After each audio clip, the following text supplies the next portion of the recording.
Hello, this is a guy who likes fanfiction and is too lazy to read, so here is the Undying Fire balance in audio form. Check the description for the links to the author. Chapter 9, Avatar Aang. Sweat trickled down Aang's back. He tugged off his layers so that he was left only in the sleeveless tunic. It was too hot for all those clothes. All around him, life brimmed at its peak, trees towering to the buttery lit sky, endless blooms of flowers. Everything was lush and full. A song-like call came from above. He winced against the glare of the sun as a bird the size of an air temple descended. It was a deep red, and fire trailed from its wings and long feathered tail. He'd never seen anything like it. Avatar Aang, the spirit greeted, looking down at him through eyes that glowed like embers. Who are you? I have gone by many names. A graceful shrug. Most humans know me as Agni. Aang blinked. Agni? So you're like the patron spirit of the Fire Nation. Only in the sense that those humans are the ones who wish to call upon me. In reality, we spirits do not care for geographical divisions. It is humans who broke themselves into nations. Huh. I guess that's true. Agni frowned. We are straying from the point. You know why you are here. I'm guessing you're going to test me so I can get stronger like the other two spirits did. There is no test I can give you. What? Then why? There is no test because the power you seek is already yours. Aang's brow furrowed. But it's not. I can't go into the avatar state. I can't seem to access any of my spiritual abilities. Do you know where your power comes from? It's the spirit energy within me, right? Agni looked skyward. This is what happens when you get reincarnated as a human, he muttered. Huh. You are not a mere human. You are the avatar spirit. That is why, even though you have not been able to access all of your abilities, you can still wield the four elements. Oh. Aang rubbed the base of his neck. You know, I never actually thought about that. Clearly. But then why are my other abilities blocked? Why do you think? He glanced down at his hands.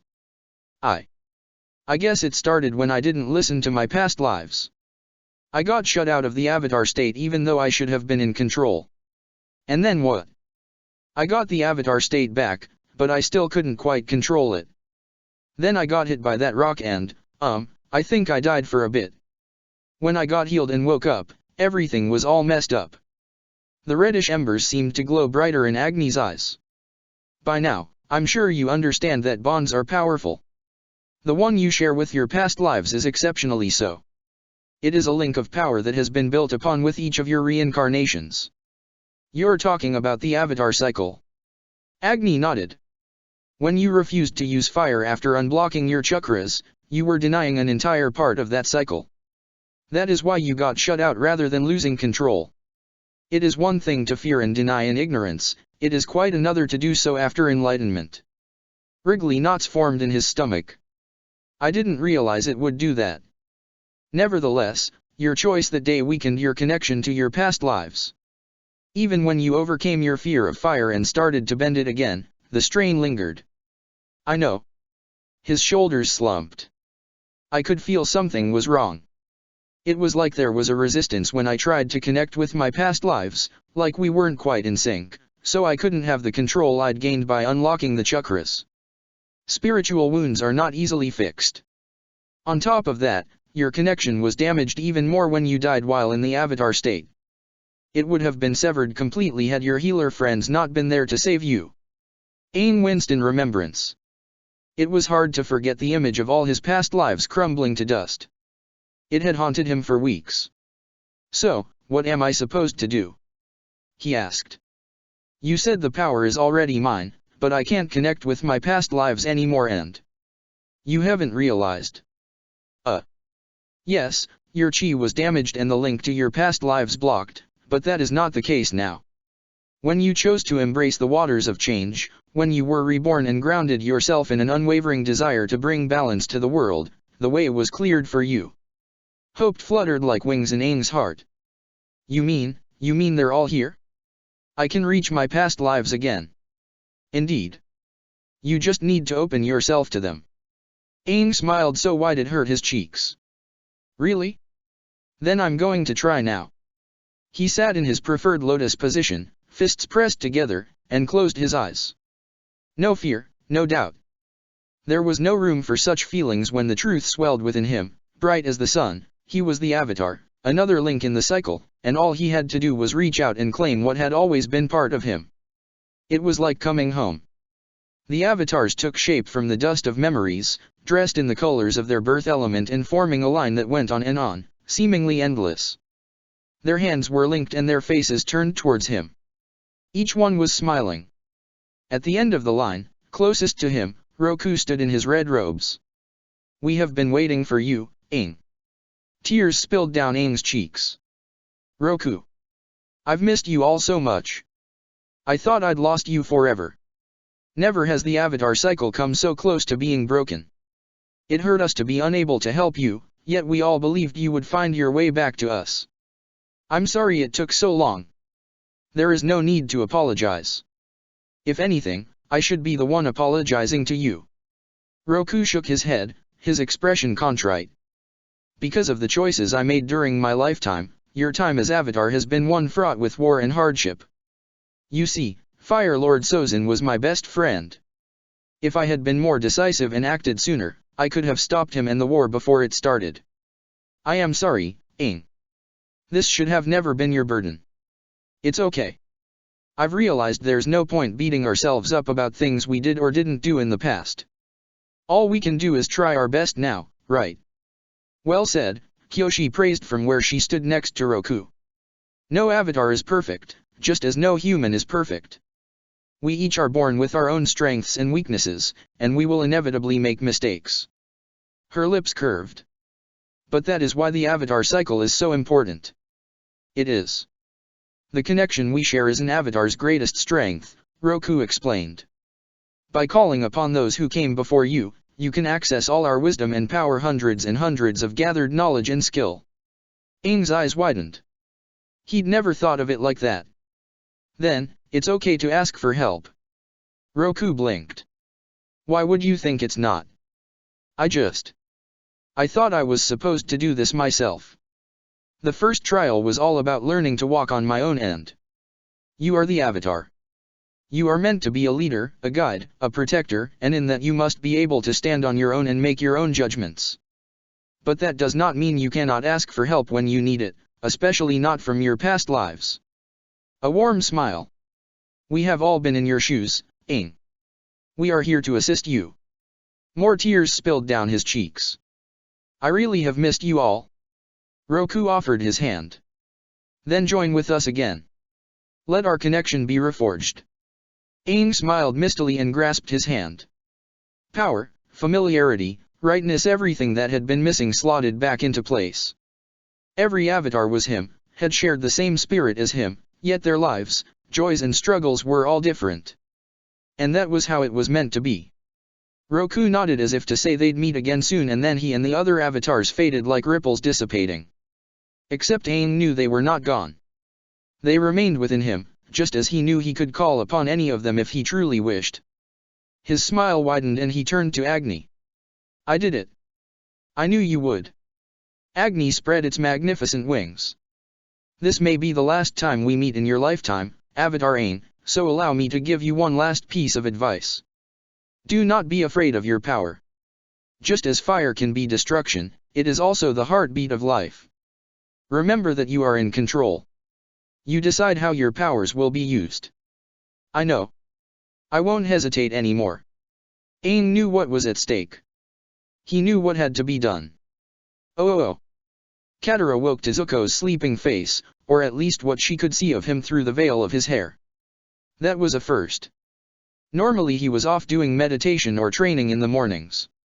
His arm was draped over her waist, loose and comfortingly warm. She was tempted to snuggle closer or brush the hair from his face, but she worried it would wake him. Unless he had exhausted himself through healing, he was like an alert polar dog intended to stir at any sound or touch. She tucked her hands under her chin and tried to be as still as possible. He really did look cute when he slept softer somehow, like all the cares had been smoothed out of him. It was nice. Being with him like this was nice, though it did occur to her that it was maybe a bit creepy to watch him sleep. They weren't dating and they were only sharing a bed because they had to pretend to be married. She should probably stop. His nose scrunched a little before Sleepy Gold gazed back at her. Heat spread over her cheeks. She tried her best to appear as if she had not been staring at him like a creeper. "Hi," she murmured. "Hi." He slow blinked at her a few times before he shot up into a sitting position. "Wait, what time is it?" She stifled laughter with her hand. His hair was sticking up everywhere, though some strands were mushed to his cheek with what looked like traces of drool. "What?" His brow furrowed. "What's so funny?" "You." He looked a bit offended. "Relax.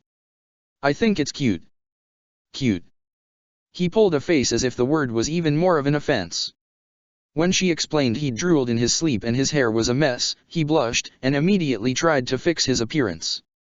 Not that he did a good job. His hair was still trying to imitate a porcupine. She laughed and sat up. "Here, I'll fix it for you." Zuko didn't resist. His hair was as soft and thick as ever, and her lips curved a little as she combed her fingers through the dark strands. "What?"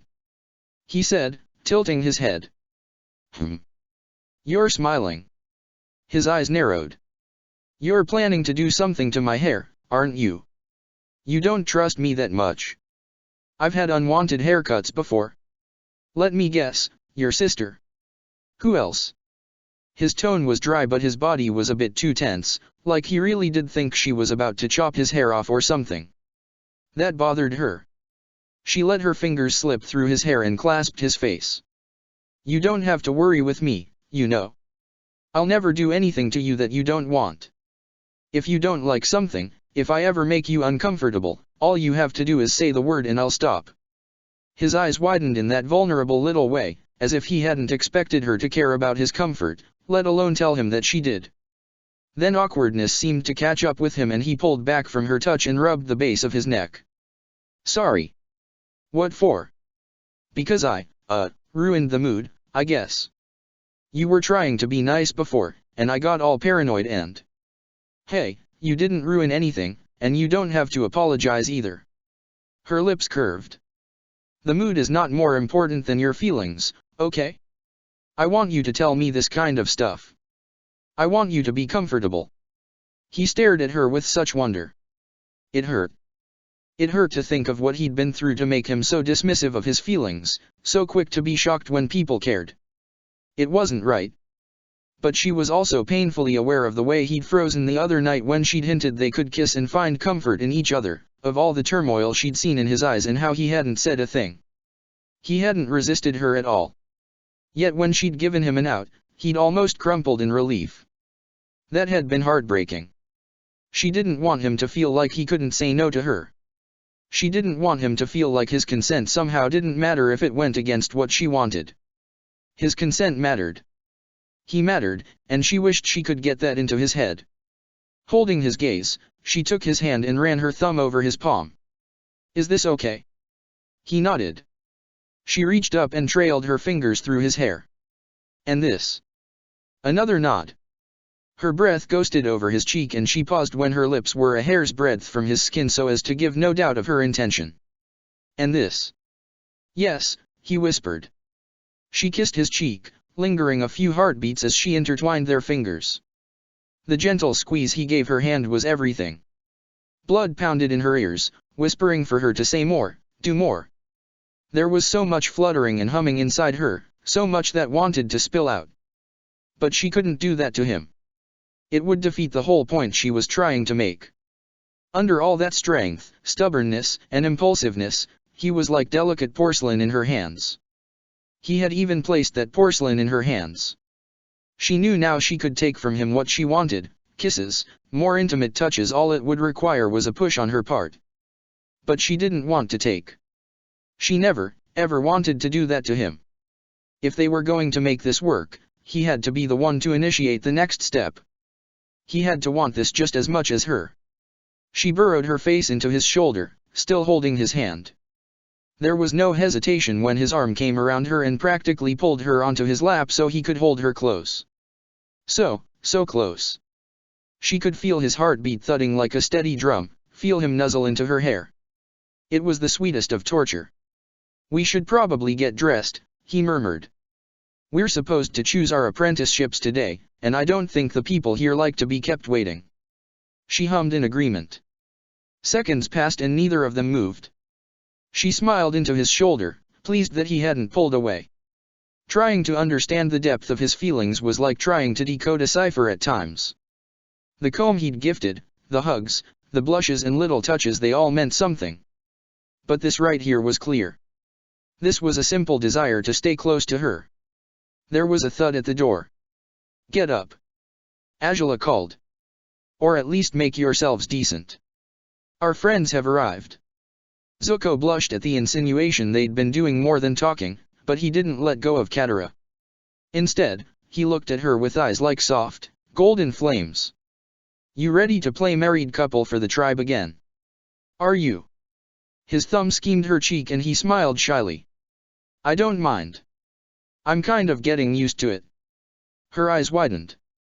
He released her and moved to shrug on his over-tunic and coat, leaving her sitting there with her mouth hanging open and her heart a fluttery mess. What did that even mean? Wait.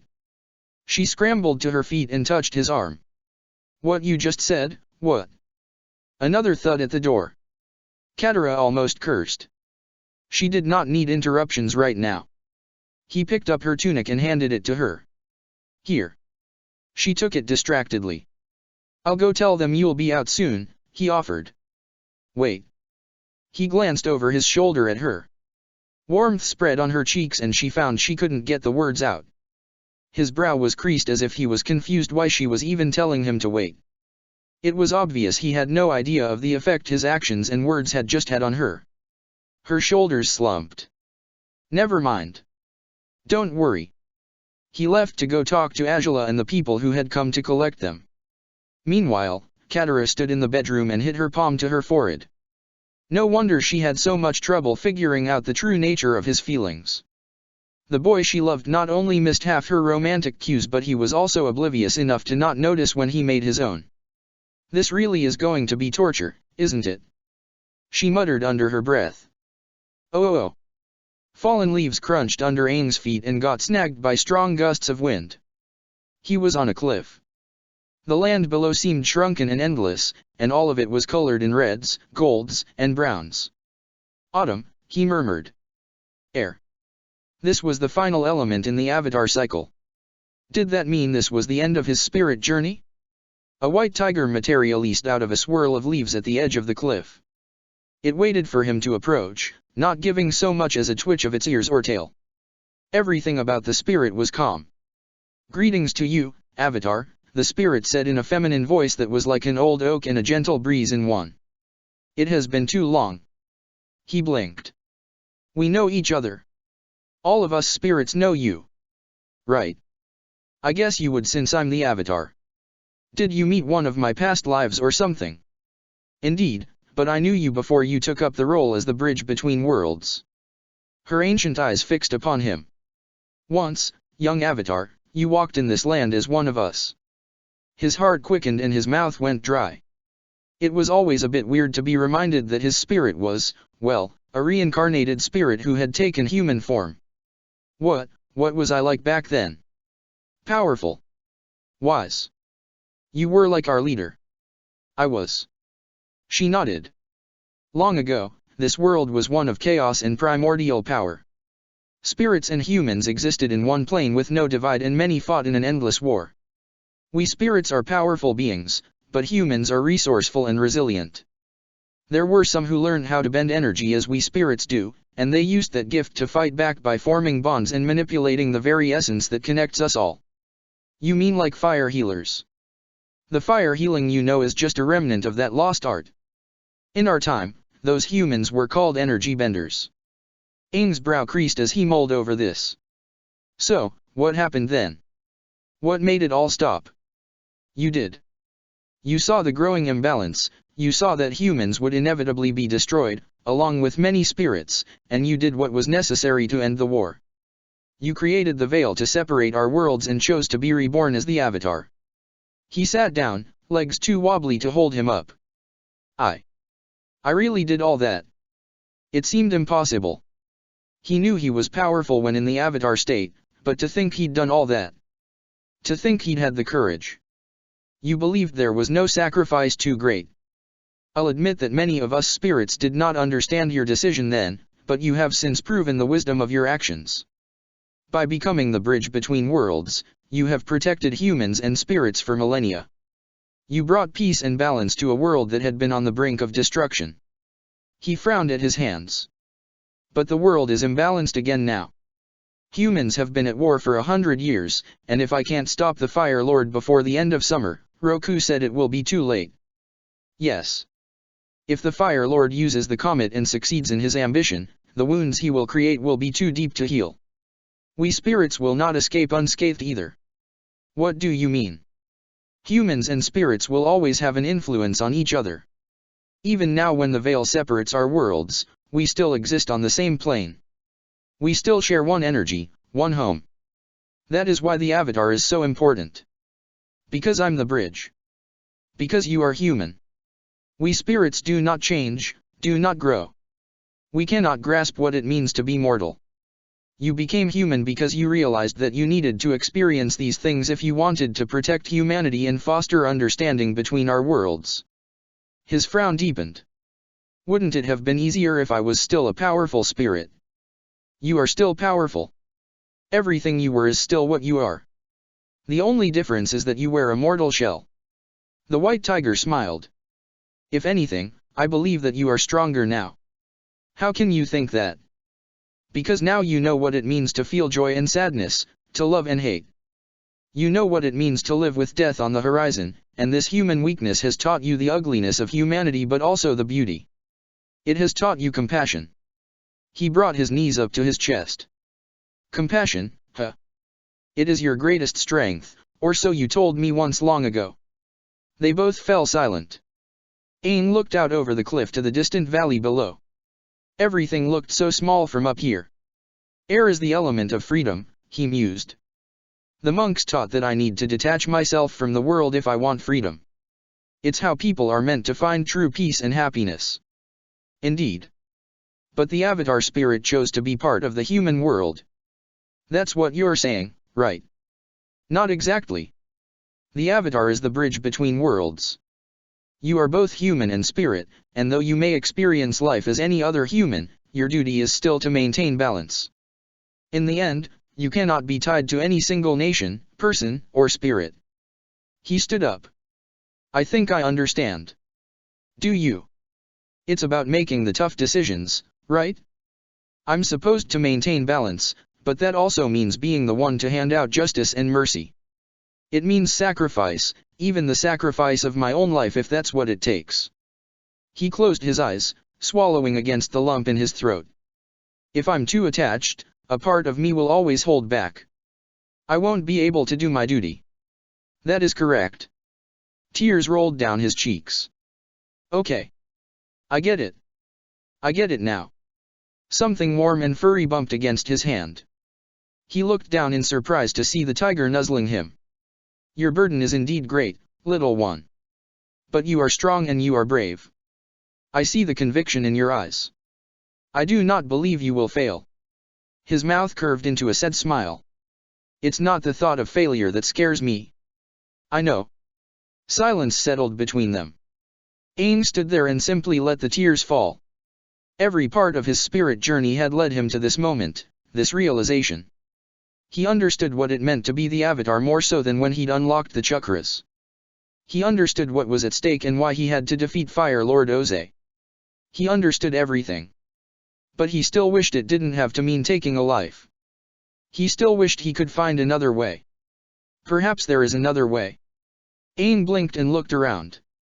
The landscape was fading, including the white tiger.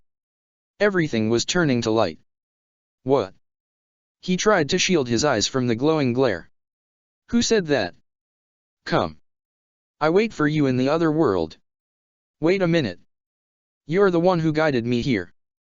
You called to me in my dream and guided me to that hole. Come. But I don't. The glare got brighter. Then he heard those two strange chimes and he was swallowed in light. Chapter 10, The Guardian. Zuko raised his cup to take a drink and froze when he spotted Aang walk inside the house. The cup slipped from his hand, spilling everywhere. He didn't notice. Tears prickled his eyes and he ran and gathered Aang into his arms. "You little idiot," he murmured. "Do you know how worried I've been? How could you have jumped like that? I thought you had died. I had no idea what had happened to you when the bond vanished." Aang's feet were dangling and he was squished against Zuko's chest, but he didn't seem to mind. He clung back like a monkey koala and made a contented little sigh. "I missed you too." Zuko hugged him tighter. "You're not allowed to jump into death holes again, okay? Okay.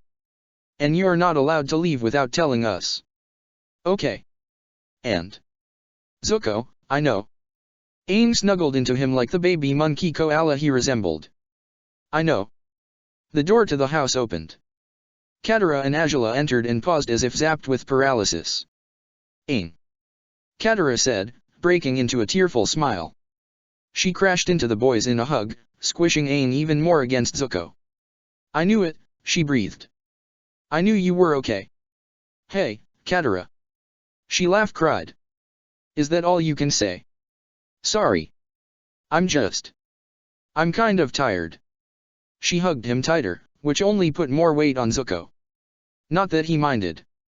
He managed to get one arm free so he could wrap it around her as well. Then he closed his eyes, leaned into the hug, and just breathed. Aang was back. They were all together again. Everything was going to be okay. "How long do you three plan to stand there like that?" Azula's dry tone broke through the bubble of relief. Zuko and Katara shot her a frown, but Aang wriggled his way free and approached her. "If you're feeling left out, all you had to do was say so," he said. "Don't flatter yours." Her words were cut short as Aang pulled her into a hug. She blinked. She stood there frozen for a whole second. Then her lips pursed, her nose scrunched, and she pushed at his shoulder with her good arm. "What do you think you're doing? Hugging you? Well, stop. I have no interest in your clinging, excess displays of emotion." Zuko bit his cheek to stop from smiling. Aang was always so liberal with his hugs, whether the recipient wanted them or not. He was a bit surprised at how mildly Azula reacted, though. Once, she would have done more than shove Aang into letting go. There was also the fact she looked a bit pink and rigid. Azula smoothed her hair, quickly regaining her composure. "Anyway, now that the bald brat is back, we can leave, right?" Her eyes narrowed on Aang. "You did succeed, didn't you?" He nodded. "I reconnected with my past lives and can go into the Avatar state." "That's great," Katara said with a smile. "Yeah, but there's still something I have to do." Zuko's brow creased. "What do you mean?" Aang explained how the guardian spirit of the Ito Islands had told him to come find it. He had been planning to start searching straight away, but he'd wanted to let them all know he was back and check on everyone first. Katara hugged him again and suggested he should probably get some rest before he did anything else. "You've been gone for days and look half dead on your feet," she observed. "Days?" They all nodded. His shoulders slumped. "I had no idea." "And that's why you should get some rest," Katara said, nudging the small of his back towards his bedroom. "It's okay. The guardian spirit isn't going anywhere." He shook his head. "No. I don't want to muck around. The others are all waiting for us and the eclipse is getting closer. We can't keep them waiting." Zuko's eyes widened. There was a deeper sense of conviction in Aang's bearing now. His tone, the way he stood straighter, the way he looked them in the eye with no hesitation. This wasn't a kid trying to carry the weight of the world on his shoulders, this was an Avatar who had no doubt that he could. An ache passed through Zuko, as it only could when innocence was shed before him. But he was proud as well. He gripped Aang's shoulder and smiled. "All right. I'll help you look for the spirit." Aang beamed with all his usual cheer. "Thanks. Though I do want to see Momo and Appa first. I bet they've been so worried." Well, perhaps he hadn't changed too much. Oh. It rained heavily that night. Katara bent the water away from everyone while Zuko and Azula conjured flames for light. Aang was on spirit sensing duty with Momo perched on his shoulder. Zuko ended up walking at Aang's side across the sweeping fields. I miss it, Aang murmured. Our bond. I know why I had to let it go, but... He shrugged and offered a sad smile. I still miss it, you know. Yeah, I know what you mean. Aang had told him why and how the bond had been cut. Zuko had accepted the situation, though he was still conscious of a sense of loss. They'd always been connected before. Perhaps it's for the best, though, Zuko mused. If it ever gets out that fire healers are capable of controlling others through energy bonds, I don't think the world would react well if they knew we were bonded. But you'd never have done that to me. You'd never do that anyone. Of course not. Zuko almost smiled at how vehement and defensive Aang was getting. That was kind of touching. But people would still be suspicious, especially given who I am. I don't see why. That's because you're you. Aang tilted his head in confusion. I mean, you haven't had 100 years of war and prejudice ingrained into you. Other people aren't so quick to trust, you know. They don't remember what it's like to live in a world at peace. Aang got a thoughtful look on his face. I guess that means we have to work extra hard then. HRM. Our friendship is proof that the nations can come together again, and it's not just us either. Think of your old crew and the warriors, think of the White Lotus. There's people all around the world trying to overcome those barriers. They want this war to end just as much as we do. I'm not saying you're wrong. Many are definitely sick of this war, but I still think you'll have an easier time being the Avatar if people aren't worried I'm somehow controlling you. Aang shrugged. Maybe, but that's just cause they don't know you like I do. Zuko patted his head, half pushing him forward. Yeah, all right. Let's just focus on finding that spirit. Someone's getting embarrassed, Katara murmured in Zuko's ear. He gave her a look, which only earned a smile out of her. They kept walking until Aang signaled for them to stop. Ahead was a cliff that overlooked the beach and the smaller island covered in forest. I think this is it, Aang said. A cliff. Azula did not look impressed. Do you expect us to jump off? I think we do need to go down, actually. She sighed. You think? That's all I've been hearing. Well, I'm sorry, following spirit summons isn't an exact art. It's not like the guardian spirit is talking to me now. All I've got to go on is a slight tug of energy. Aang peered over the edge. Anyway, the drop isn't too bad. For an airbender, Katara said, still with one arm raised as she bent the rein away from them. If I jump that, I'm going to break a leg or worse. Don't worry. I can get us all down. Aang asked them to hold on to him before they jumped on the count of 3, Momo fluttering beside them. The sand zoomed closer, but he created a cushion of air to slow their fall, allowing them to touch down with their feet on the sand. Azula was the first to break away. Where to next? She demanded. Aang closed his eyes and slowly turned left and right, then a whole circle. It was like watching a human compass at work. Wait a minute, he murmured, pausing when he was facing the forested island. Could it be? Zuko frowned. What? I think this is the spirit. Katara blanched. You mean the island itself? It's not going to be another Wu Yao, is it? I don't think so. This spirit has seemed pretty helpful so far. Azula pursed her lips. Well, what are you waiting for? Hurry up and talk to it. Right. Aang stepped forward so that his feet were in the water. Okay, guardian spirit. I'm here. Silence. I mean it's me. The Avatar. You called me here, remember? More silence. Zuko scuffed his boot against the sand. Maybe it's asleep. Or maybe this has all been a waste of time, Azula muttered. I knew I should have stayed at the house. Aang frowned. No, this is definitely the spirit. Hang on, maybe I need to be in the Avatar state. That's when I have full access to my spiritual powers. An exasperated look was all he got from Azula. Aang ignored this and pressed his fists together in meditation pose. His eyes flashed white and every tattoo glowed. The sand and water whipped this way and that as ripples of energy surged from him like gusts of air. I almost forgot how powerful he is, Katara murmured. The other two said nothing and simply watched as Aang parted the sea with a sweep of his arms. Zuko's eyes widened. The island wasn't an island at all. The creature was huge, huger than any living thing he'd seen. It had 4 clawed feet, all bigger than houses. It had a mane and massive tusk-like teeth, and it looked just like the creature he had seen all over the Ito tribe's carvings and on their warrior masks. That was when it clicked where he had seen the face before. Back in Wan Shi Tong's library, he'd unfurled a scroll and seen this creature depicted in ink. Lion turtle, he breathed. This is a lion turtle. Aang's tattoos and eyes glowed brighter as he stood with his arms thrust out, keeping the water at bay. Wake. So, it really had been asleep. The lion turtle shifted and shook its great mane before golden eyes slid open.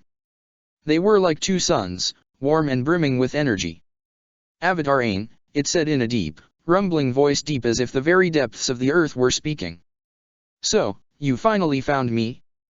The spirit walked closer to shore until there was no need to hold off the sea. Aang lowered his hands, letting water crash everywhere around the giant creature. Not that it seemed to care. Thank you, Aang said, bowing as his eyes returned to their normal gray and his tattoos ceased to glow. Because of your guidance, I was able to regain my abilities. The cries of the planet disturbed my dreams. I simply knew it was time to act. Well, I'm grateful anyway. The massive face loomed closer, sea water dripping from its mane. There is no need to be so polite. Ask me your question. Aang shifted on his feet, losing some of his confident stance. You said there was another way. What did you mean? Katara brushed against Zuko. More like, what does he mean? Do you know what they're talking about? No idea. I guess it has something to do with what happened in the spirit world. The lion turtle raised one of its clawed hands.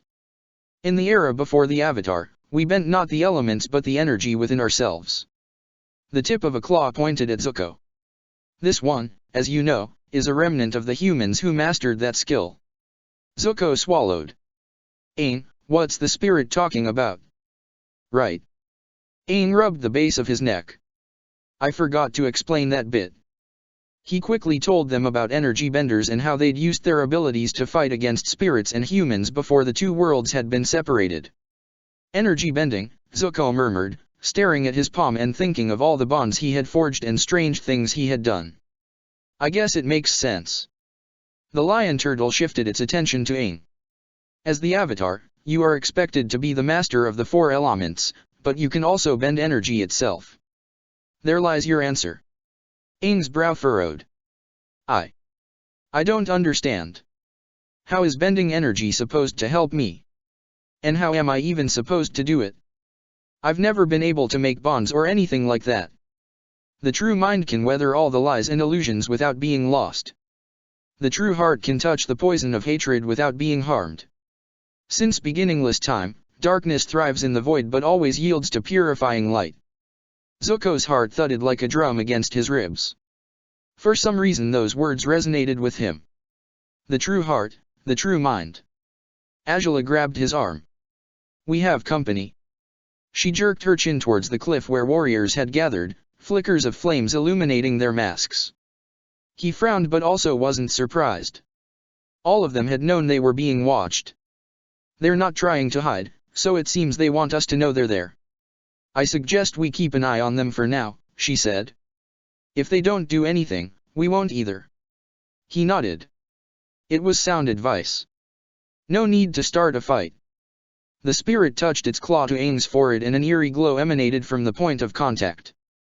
I have opened your mind to the power sleeping within you, it said, pulling its claw away, but if you wish to choose this path, Avatar, know that it does not come without great risk. Katara glanced between them with a worried expression. Aang, what's going on? What's the spirit talking about? Aang ignored this interjection. But it will work, right? If I do this, it will stop the Fire Lord from putting the world into further imbalance. There are no guarantees, only choices and consequences. He bit his lip. I understand. Well, I don't. Katara stepped forward. What's going on? Zuko met Aang's eyes, suspicion curdling within him. Aang. Aang averted his face. Young fire healer, the spirit said, drawing Zuko's attention. I sense your heart is also burdened. What question would you ask of me? He swallowed and looked into those timeless eyes. He had a lot of questions, but there was one that clawed the tip of his tongue. Why did you do it? The spirit raised a gnarled eyebrow. If you really did guide the fire healers to the Ito Islands, you must have known that Shurin was one of them. You must have known she'd already taken over another's body. Yes. Then why? Why did you help her? It is not my place to judge humans, the lion turtle said in its deep, rumbling way. She wanted to protect her kind and begged me to save them. Would you rather I'd allowed fire healers to be wiped out? No, but... His hands balled into fists. He didn't know how to express his feelings without coming across as rude. Shurin was a parasite. She did evil, awful things. How could anyone condone that? Shurin was not always the way she is now, the spirit said. Yes, she was embittered with thoughts of revenge, yet her goal was to create a better, safe world for fire healers. She genuinely thought she was doing the right thing. He shook his head. But humans have limits, and that is something she has never understood. Zuko frowned. What do you mean? Time, knowledge, and power have all changed her. What you see now is more wraith than human, an entity of fierce will that refuses to die. Zuko lowered his gaze. But she will die if I kill Shen, right? Yes. And, is there a way to stop her without killing Shen? You already know the answer to that. Zuko exhaled a small breath. So, his inkling had been correct. All that stuff about true hearts and purifying light meant there was a way to bend Shurin out of Shen. The choice is before you both, the lion turtle said, looking at each boy. But do not forget that to bend another's energy, your own spirit must be unbendable or you will be corrupted and destroyed. This is not the easy path. This will never be the easy path. You must ask yourself if the risk is worth it. Oh. The warriors were blocking the way when Zuko and the others reached the top of the cliff. Rain still fell heavily and made the flames that glowed amid the armored bodies hiss and flicker.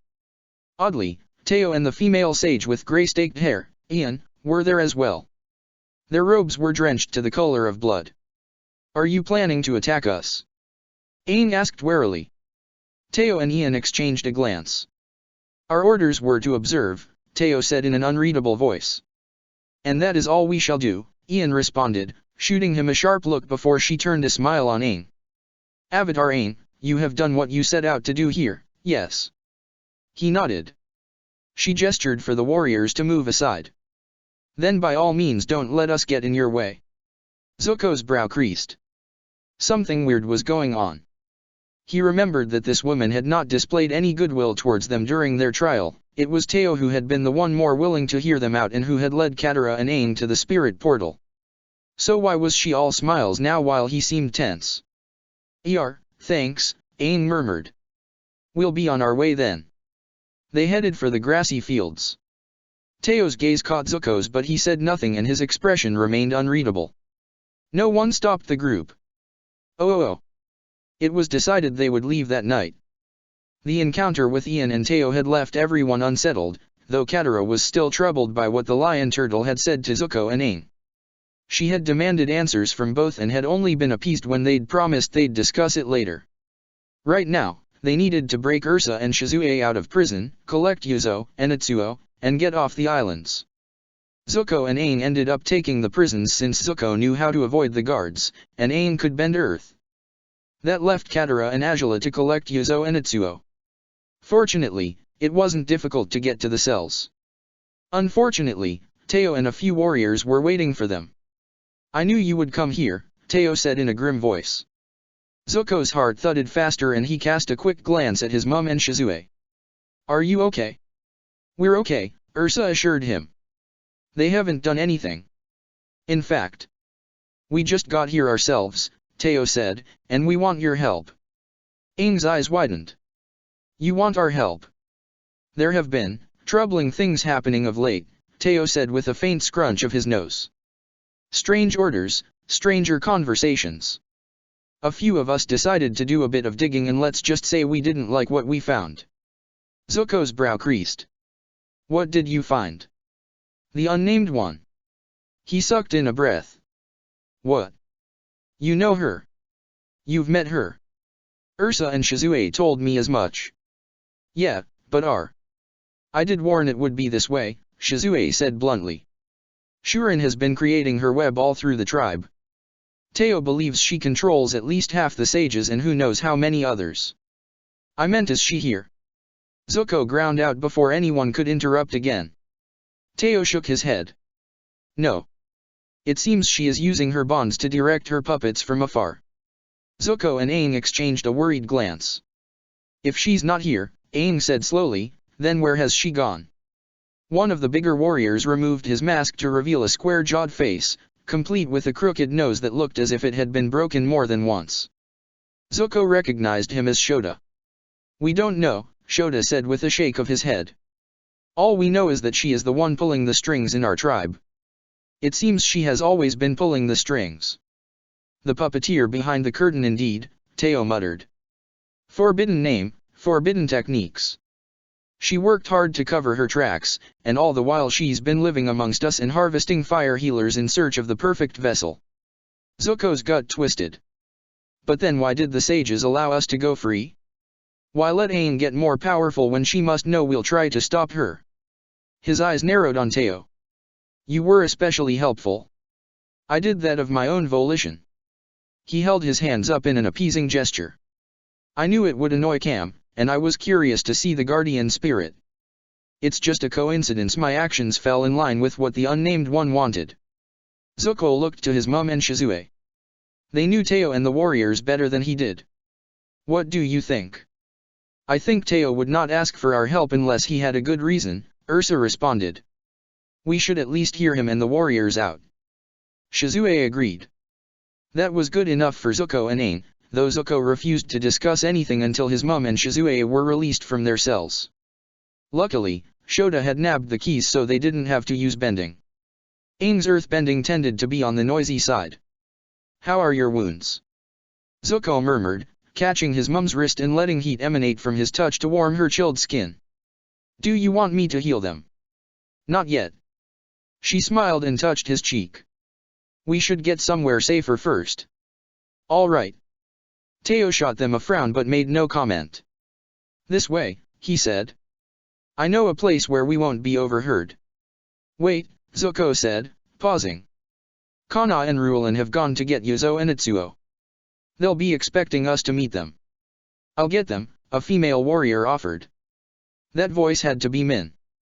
Sure enough, when she removed her mask there was the familiar smile. We'll catch you up at base. With that decided, Zuko and the others were ushered into following Teo while Min dashed off on her own. Zuko glanced over his shoulder to see her figure disappear around a tunnel. So much for the quick escape. He hoped this would all be worth it. Oh. No, Shizue said bluntly. Teo's eyes widened in outrage. You can't just say no. I just did. We helped you get out of prison. The Avatar was going to do that for us anyway. Teo opened and closed his mouth a few times before he turned to Ursa. Surely you see why this is necessary? We can't let the unnamed one stay in control. True, she said, but I'm afraid we cannot help you either, at least not in the way you want. Why not? Min demanded, sitting on a barrel with her legs spread in an unladylike manner. Because there isn't time. The Avatar has his own destiny to fulfill. He cannot stay here and help you remove Shuren's puppets. It's true, Aang piped up from where he was sitting with the younger crowd. He rubbed the base of his neck. Sorry. I'm kind of on a deadline. Teo and his followers were not satisfied. A new circle of arguing started again. This is going to take a while, isn't it? Katara muttered. Zuko sighed and leaned forward, elbows propped on his knees and his forehead resting against his hands. I get why they're worried, but there really isn't time to sort this all out. The eclipse is too soon. Azula said nothing. She never did when the eclipse or returning to the Fire Nation was mentioned. Enough of this. Yuzo stood up. You think trying to show the tribe the truth is going to make a difference? You think anyone will listen? All Undying and the others have to say is that you're lying, and that will be the end of it. The tribe will think you sided with outsiders and deal with you as they've done every person who's dared to challenge the status quo. That's why we need the Avatar's power, Shota explained. If we... It won't change anything. Yuzo balled his hands into fists. You don't know who she's bonded with, let alone who is following her willingly or who is being controlled. Fact is, if you want to stop Shuren, you have to stop her at the source. Right now she's out there using my brother as her vessel. We already know this. So instead of talking about all these time-wasting plans, why don't you do something useful like help us get our hands on Undying so we can find out through him where she is. Then we can go there and stop her. Azula leaned her chin on her palm. That is a better plan. Utsuo nodded and gave his boyfriend thumbs up. There were a few grumbles, but most people accepted that the idea had merit. It was, at the very least, better than the alternative since Aang couldn't stay to be their defense. Teo and the others all knew the tribe wasn't friendly to challenges of authority. Going up against the big shots without backup would be suicide. Do you really think you can stop the unnamed one? Shota asked once everyone had settled down again. She's survived for centuries. How is anyone supposed to stop that? Of course I can't, Yuzo said, and then pointed at Zuko. But he can. He's the one she chose to be her next vessel. He has the same aptitude as her, or at least she seems to think so, and that means he stands a chance. Zuko swallowed as he found everyone's eyes resting on him. So, that's how it is, Teo said, casting a glance at Ursa. No wonder. She narrowed her eyes but didn't push him for an explanation. Perhaps that was for the best. It seemed like Teo had picked up on their closer relationship. What if she ends up making the boy her vessel? Someone called out. What then? We'll still be stuck here with all her puppets running the show. At least if the Avatar helps us now we can. Zuko stood up. No. You don't have to worry. I won't let her do that. Confident, eh? Yeah, he said, meeting the warrior's eyes. Because she's already tried to make me her vessel once and failed. That shut a lot of people up.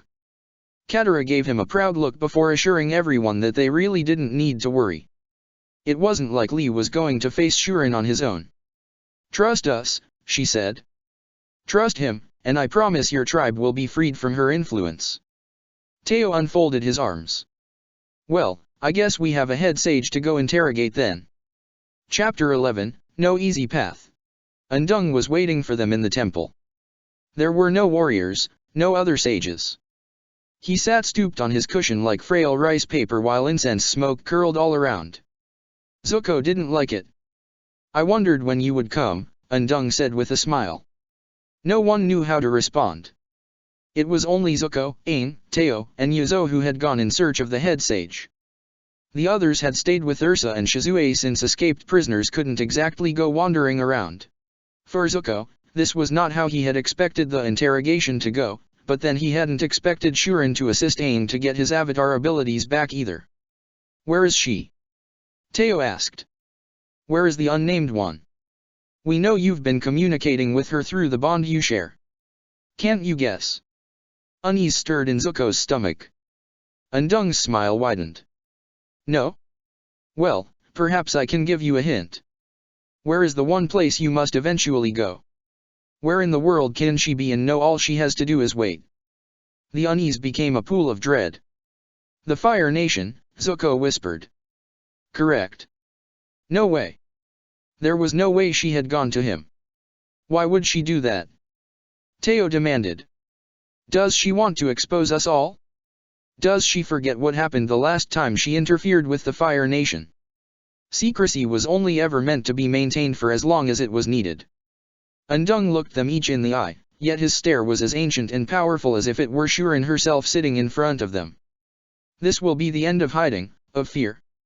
A beat. Or it will be the end of her. The fine hairs on the back of Zuko's neck and arms prickled. After all these centuries, she was willing to put herself in such a win-or-die situation. Had she got desperate or did she have a plan? Then she's at the Fire Nation Palace. Aang asked grimly. She's waiting for us there. Indeed. Aang rushed to head out of the temple, but Zuko didn't move.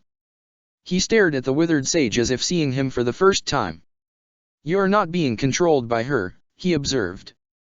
Undung's sly smile crept back. No. Disgust twisted its way through his gut. How can you follow her? How can you even want to help her? You know what she does. You know how she possesses people. Of course I know. For many years, I was even her vessel. What? The four exclaimed. Why should that come as a shock? I was honored to serve her. Aang pulled a face. Is that why you're all? Apparently, he was too polite to say, and Undung looked as if he was about to crumble to dust, so Aang settled for making a vague hand gesture. My body was not quite suited for the takeover, Undung admitted, but I did not mind. Some sacrifices are necessary for the greater good. And what about those who do mind? Yuzo demanded.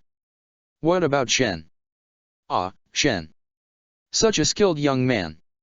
He really would have made a great sage. Horror and rage glinted in Yuzo's eyes. You don't even care, do you? Like I said, some sacrifices must be made. I can't believe this. Shen looked up to you. Yuzo's voice grew thicker.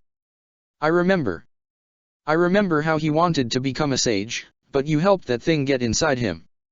She must have left you and switched to him. Actually, we tried Chimin first. All the color drained from Yuzo's face. What? Who's Chimin?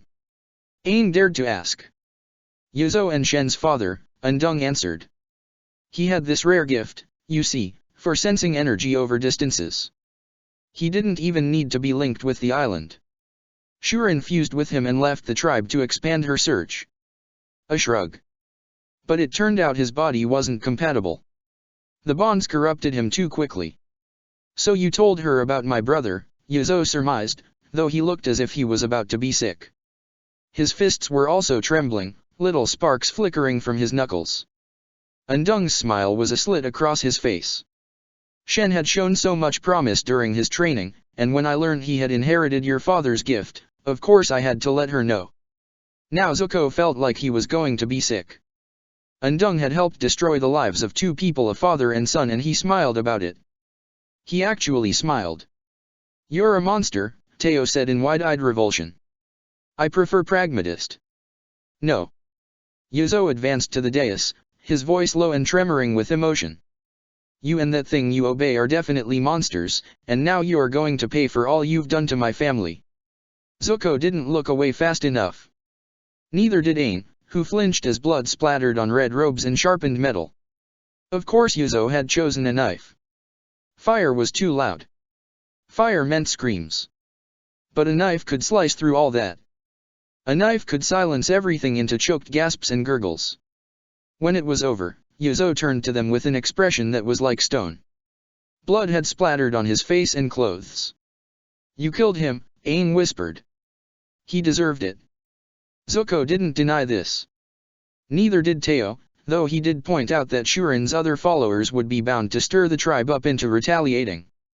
Killing the head sage wasn't something that could be overlooked. Plus, now there was no way to force Undung to talk and expose the truth. Then find someone else to speak, Yuzo gritted out. There are others, aren't there? Teo frowned and glanced at the body. I suppose it doesn't make too much of a difference. If he'd lived, he would have used his influence to take us all out anyway. Perhaps this is for the best. Aang still looked pale. Not much of a difference. He's dead. And he deserved it, Yuzo repeated. He deserved to die. The stone was cracking. All the harshness in Yuzo's features had turned brittle, and now his jaw was clenched too tight, his eyes too bright. The bloody knife quivered in his hand. Here, Teo said, gently removing the knife from his clasp. Let me take that. You don't need to hold it anymore. Aang opened his mouth to speak, but Zuko placed a hand on his shoulder and shook his head. Not now, Aang. But. Leave it. Aang bit his lip, still looking shaken, but for once he took the hint. It was a quiet group who left the temple. Oh. With Undying's death, there was even more need to get off the island before they were dragged into another trial. Yuzo had offered to stay to face whatever consequences came from his actions, but Teo insisted that he leave. As Teo had put it, he had failed Yuzo and his family by not realizing sooner what was going on. This was his way of trying to make it better. You have your whole life ahead of you, Teo had said. Live it. Live it with this boy who loves you. He nodded at Itsuo, and let us handle things here. Yuzo had got a bit teary-eyed then, but he'd also relented.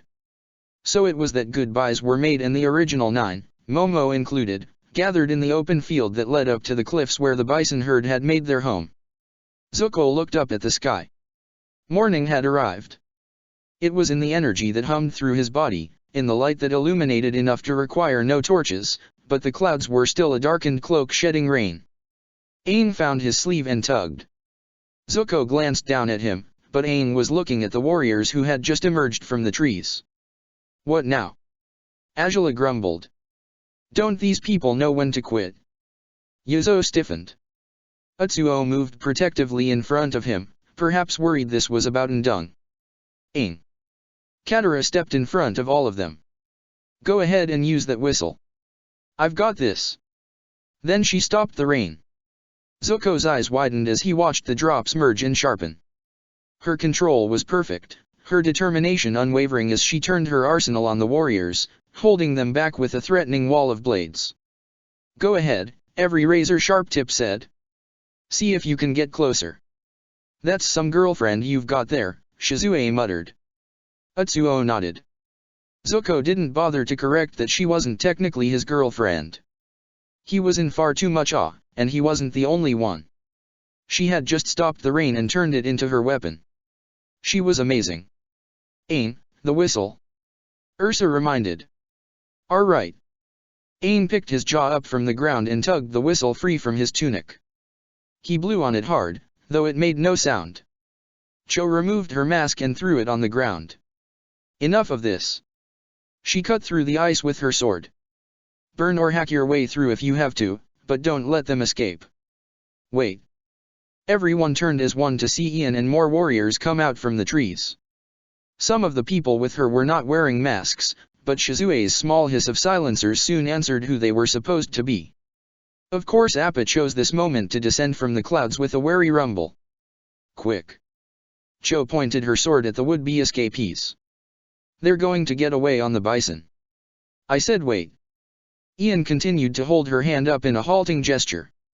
I'm quite sure you can't have forgotten your orders, Cho. The Avatar is not to be detained. It is not only the Avatar who is trying to leave. Cho hissed.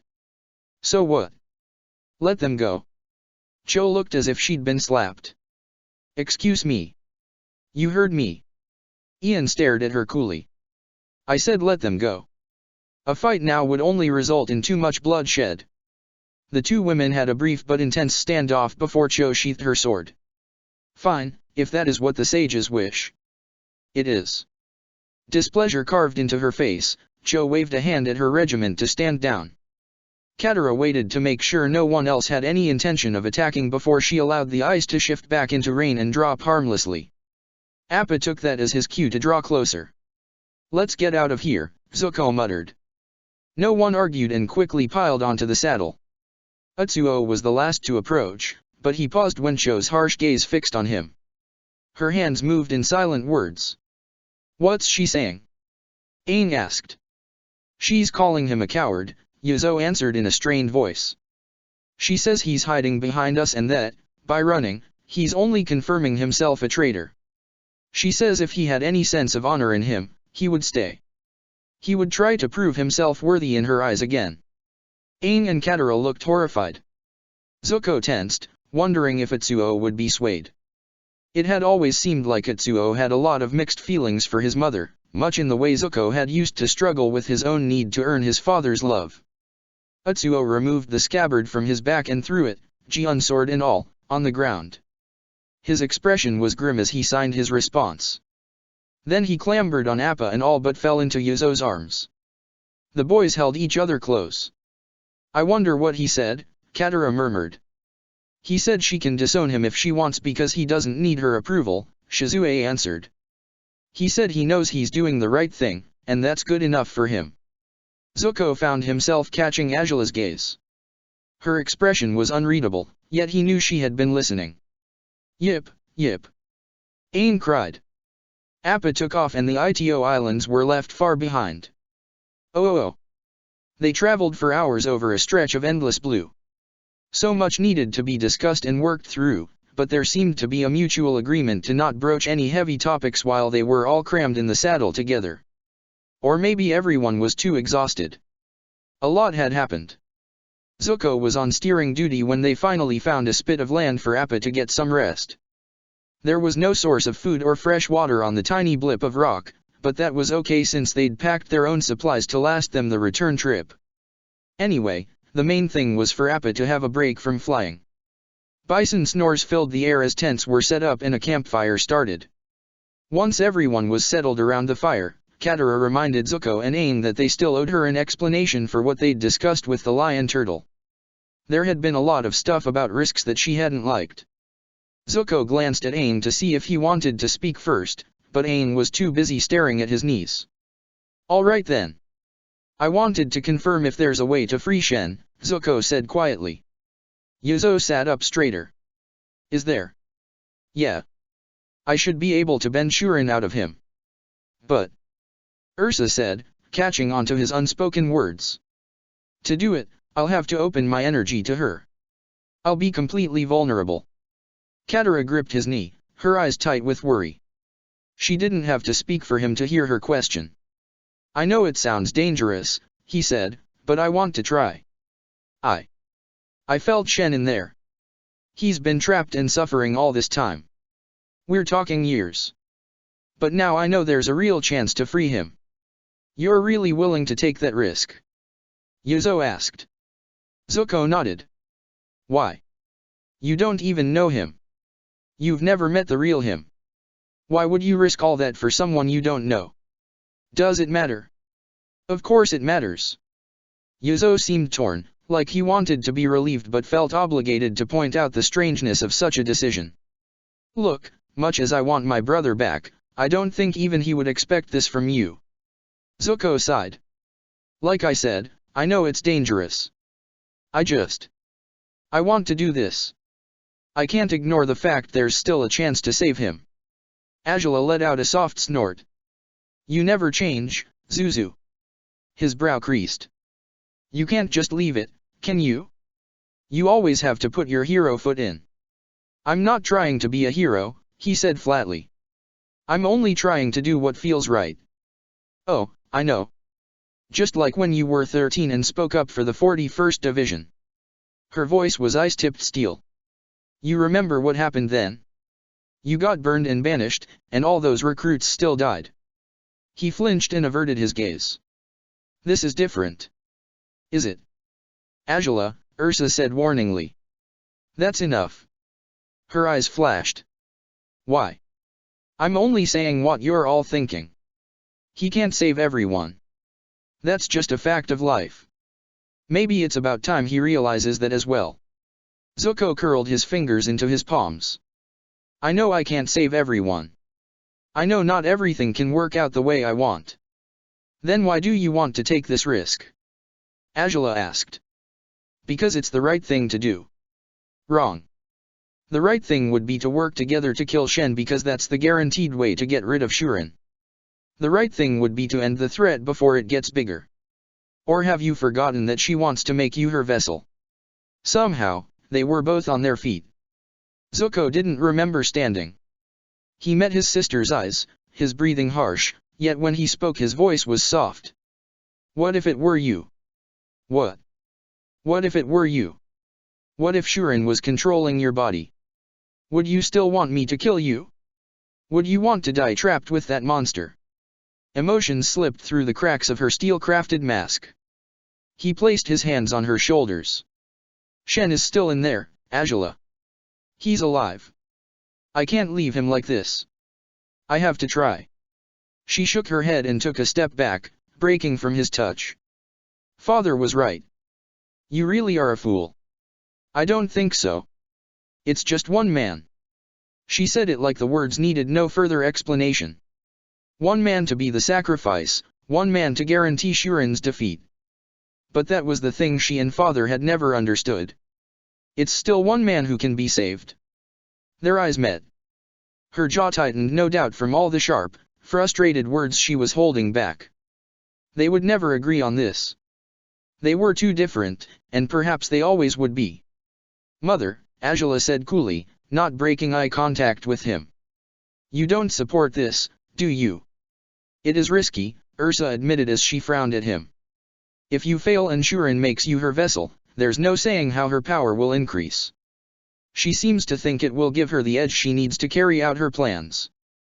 Her tone softened. But, in truth, the thing I don't like is that we will have no way to free you. I know, he said. Yet you still wish to do this. Zuko glanced from his mum to his sister. I'm not afraid of Shuren. Even if I have to make myself vulnerable to her, I won't let her bend my spirit to her will. You can't guarantee that, Shizue pointed out. Maybe it doesn't seem that way to you, but I know what I feel. I won't fail. Agilis coughed and walked away from the camp, muttering that he was useless and one day his too soft heart was going to be the death of him. Then she'd laugh over his corpse and say she told him so. She didn't mean that, Ursa said with a bit of awkwardness. She's just... I know, Mum. He'd long since come to realize that such parting shots were Agila's twisted way of saying she was worried. Ursa's frown crept back onto her lips. Still, she's right, this is maybe not your smartest decision. An apologetic look at Yuzo. Sorry, I know he's your brother. It's okay, Yuzo said. Besides, he's your son. Of course you don't want him to do this. She didn't refute the point. Uncle said something once, Zuko said softly. He said to be human is to not always be logical. We do things because our heart tells us it's right, because we want to believe in hope. He looked at each of them before his gaze came to rest on his mum. Right now my heart is telling me that I should save Shen. It's telling me to have hope. She stood up and took his face in her hands. My son, I honestly want you to forget all about what the lion turtle told you. I would not have you put yourself in this kind of danger. Her lips curved into a sad smile. But hearing you speak and seeing the conviction in your eyes, I can't help but be proud. Proud. Despite how your father raised you, despite all the things you've suffered, you never lost your kindness. You never lost your desire to help those who could not help themselves. His cheeks warmed. I just want to do what feels right. I know, and for that I will trust your judgment here, even if I don't like what it involves. Then, you're okay with this? Reluctantly, but yes. I will support your decision if you truly believe you can save Shen. His eyes softened into a smile. Thank you. Don't thank me. You'll still have to convince everyone else. He nodded, but the important thing for him was that she had accepted his decision. Yuzo and Itsuo looked relieved as well, which was good. Part of the reason Zuko wanted to free Shen was because Yuzo had lost enough family members. If he could do this, maybe it would help. Maybe it would make up for the lost years Shen and Yuzo had been apart. Zuko sat down and Katara's hand immediately found his and interlaced their fingers. The look in her eyes suggested she, like his mom, was not happy about the extra danger of his plan, but the warmth of her hand promised no objections. Not that he'd expected any from her. She never turned her back on those who needed help either. So, Aang, Katara said, shifting her attention to him. Why did you want to learn about energy bending? Aang bit his lip before his expression took on a more determined edge. I wanted to find a different way. A different way for what? To defeat the Fire Lord. Shizue's brow creased. What do you mean? Why would you need energy bending to kill Fire Lord Oze? See, that's just it. I don't want to kill him. Zuko's jaw dropped. And that was when the arguments really started.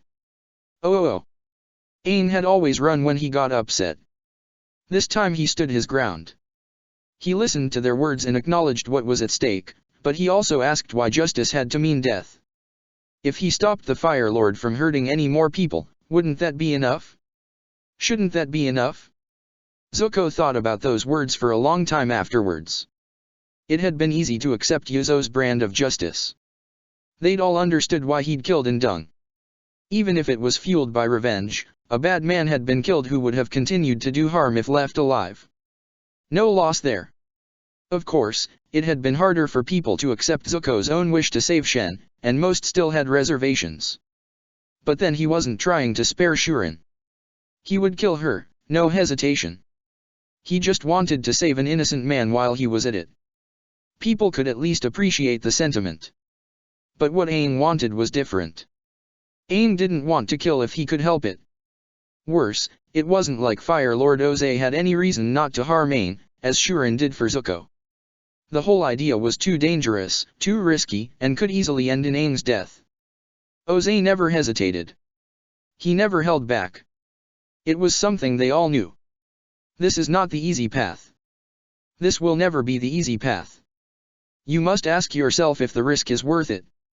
Zuko sighed and glanced at Aang, who was now curled up with Momo against Appa. No, he did not understand why Aang wanted to take such a risk, not for a man who wanted to burn the world. Except he couldn't bring himself to argue against him either. It wasn't like Aang was naively hoping for a miracle, he knew the stakes and the danger. In the end, they were both only trying to do what they felt was right. Chapter 12, By Your Side. Moonlight rippled over the water in silvery streaks. Katara hugged her knees to her chest and listened to the waves lap at the shore in an endless song, intermingled with the snuffles of Appa's snores. Couldn't sleep. She jumped and glanced over her shoulder, though all she could make out was a shadowy figure. Zuko. Sorry. Did I startle you? That's what happens when you creep up on people. He rubbed the base of his neck. Right. Her lips curved a little and she made room for him so he could join her on the rock. He settled next to her, close enough so their arms brushed. The whisper of waves and bison snuffles filled the stillness. So, you couldn't sleep either? She asked. I woke up when you left the tent. Oh. She fidgeted with her tunic. Sorry. I didn't mean to wake you. It's fine. More silence. He bumped her shoulder with his own. What's wrong? She stiffened. What? Nothing is. Katara, you wouldn't be sitting out here in the cold if nothing was wrong. That obvious, huh? Pretty much. She worried her lip between her teeth and hugged her knees tighter. Hey. His arm came around her, warm and secure. Talk to me. It's just. What? He prompted gently when the silence dragged. Sometimes I get scared. He hugged her a bit closer. If it helps, I think we're all a bit scared. The eclipse is almost here, and a lot of crazy stuff has been happening. It's not just that. Then what?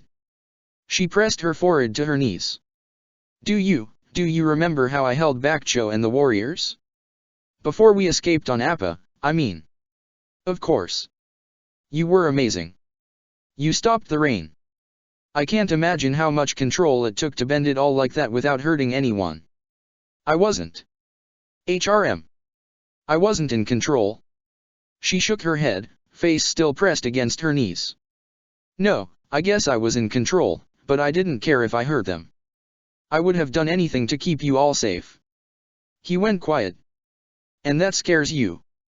Sometimes, yeah. It's like all this power is swelling inside me, and the moment anyone I care about is in danger it all comes screaming out. I can't stop it. In those moments, I don't even want to stop it. I don't think that's necessarily a bad thing. You're just trying to protect the people you care about. Most would say that's normal. It doesn't always feel that way. There was a frown in his tone. You're being really hard on yourself about this. Why? You have to realize it's amazing what you've done. You're such a powerful bender. You've done things I would have thought only Aang could pull off, like when you made that spirit stop possessing my mum and... Her flinch was sudden and sharp.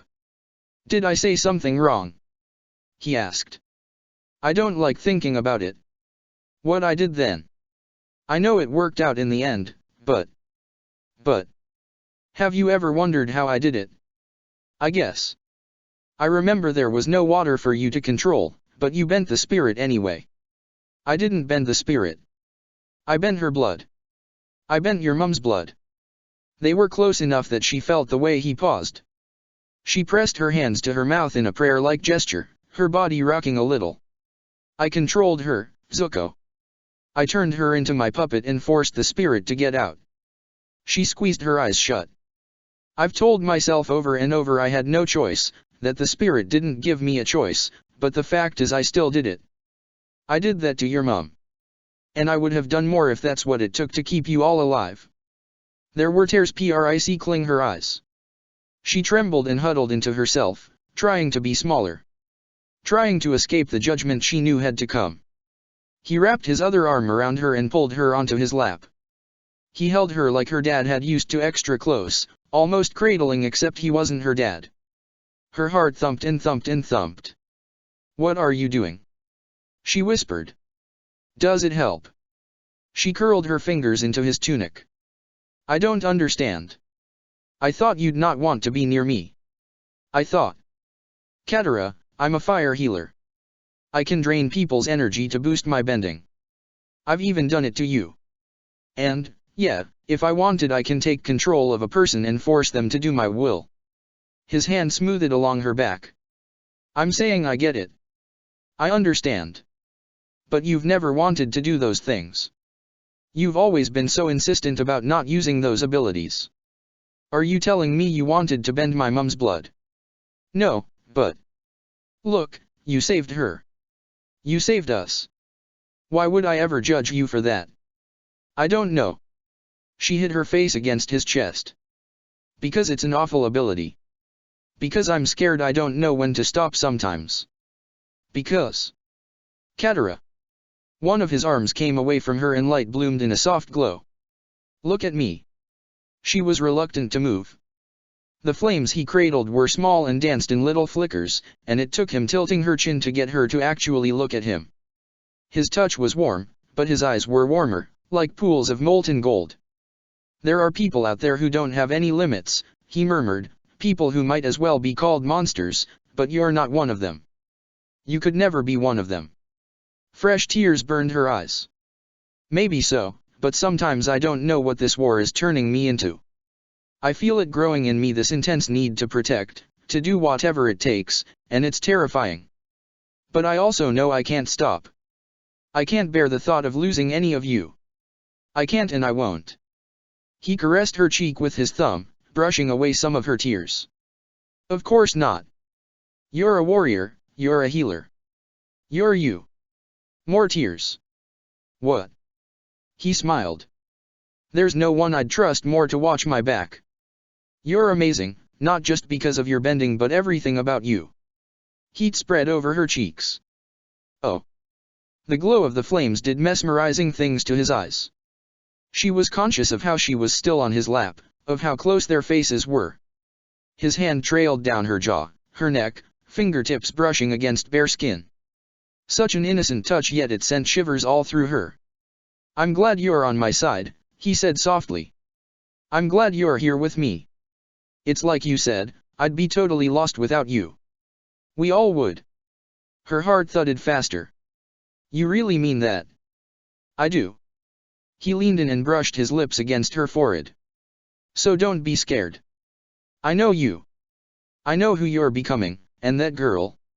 I'll always want her by my side. If her heart had been pounding before, it was like a thundering drum now. He snuffed the flames so he could pull her back into his arms. The darkness hid her blush, but her heart continued to drum long afterwards. Oh. You have such lovely hair. Katara's cheeks warmed. She'd been sitting on a rock and fixing up her hair, but she almost dropped the comb now as she turned to Ursa. Oh, thank you. Ursa smiled and held out her hand. May I? What? Sorry. Call it a quirk of mine. I've always liked playing with people's hair, but if you're not comfortable. No. Katara's face got hotter as she realized how abrupt that must have sounded. I mean, no, I don't mind. Please, go ahead. Ursa took the comb and examined the delicate floral design. Pretty. You have good taste. Oh, actually Zuko gave it to me. He did. That little lift of her eyebrows spoke 1,000 words that Katara wished she could interpret. It made her think of what Aang had said all those days ago about the Fire Nation love tradition. Was that why Ursa raised her eyebrows? It was a birthday gift, Katara said, trying to sound nonchalant. Ah. Ursa began to comb her hair, careful not to tug too hard or damage the natural waves. Katara fidgeted with her hands on her lap. This was the first time they'd been alone together. It made her shy and awkward. Still, a little bundle of warmth bloomed in her chest, much like when Ursa had taught her how to play the guhun. This was what it felt like to have a mum. Katara had almost forgotten. Gran was always so no-nonsense, almost curt, but Ursa, she was more like mum. Her touch was gentle, her voice was soft, and she took her time as she combed Katara's hair, happy to indulge in the quiet moment. Can I ask you something? Katara asked. Of course. It's just Aang told me about this Fire Nation tradition. She squirmed on the rock as she struggled to get the words out. This was so embarrassing. Ursa was Zuko's mum, but she was kind and didn't seem the type to dismiss or make fun of people. Katara thought she could trust her to give a proper answer about the comb. After what had happened last night, she really wanted that answer. The things he'd said, the way he'd kissed her forehead and held her, there was so much fluttering inside her now that she felt like she'd burst if she didn't get some reassurance that she wasn't reading too much into his behavior. What tradition might that be? Ursa prompted. A love tradition. Ah. There it was again. That cryptic ah. Katara bit her lip, twisting the fabric of her dress between her fingers. I just wondered if it's true that, giving a comb as a gift can be like an offer of marriage. It's true. Heat flooded her cheeks and she spun around so the comb snagged her hair. What? Really? Ursa laughed. Yes. For centuries, men and women have gifted combs to the ones they love as a promise to be united in marriage. The people of the Fire Nation are quite romantic at heart, you see. But he gave me a. Amber eyes twinkled. Yes, my son did give you a comb. A pretty one as well. Katara pressed her hands to her hot cheeks.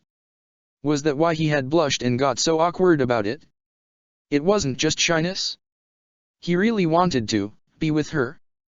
The happy bubble in her chest punctured as she remembered why she'd been so hesitant to believe Aang in the first place. Oh, but do you think that's what he meant? She asked. Because he told me he noticed I'd forgotten to bring my comb, so that's why he bought me this one. Katara. Ursa placed a hand on her shoulder. May I ask you something? A small nod. Why haven't you asked him what he meant by the gift? She was too embarrassed to admit he'd either not noticed or had hesitated to reciprocate her advances, so she kept second-guessing everything he did.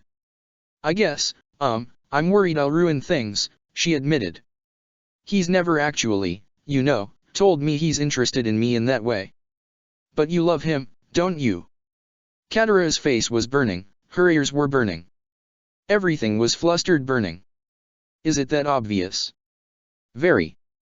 She groaned and hid her face in her hands. Ursa's light laugh rang out and she joined Katara on the rock and pulled her into a one-armed hug. You don't need to get so bothered by it. I do. This is mortifying. Another laugh. If it helps, neither of you are subtle. She peeped up from her hands. What? I think you can safely assume he returns your feelings. You do. Ursa smiled. I've seen the way he looks at you, the way he welcomes your closeness. She smoothed Katara's hair from her face. Regardless of why he bought you that comb, you're someone special to him. She ducked her head. I always hoped so, but sometimes. I'm not sure he actually wants to be with me in a romantic way. Then ask him. Ursa placed the comb in her hands. You'll get your answer. Zuko is quite straightforward if you ask him directly. Katara bit her lip and ran her fingertip over the little flowers that had been painted onto the wood. You'd best hurry if you want to talk to him, Ursa advised as she stood up. We'll be leaving soon.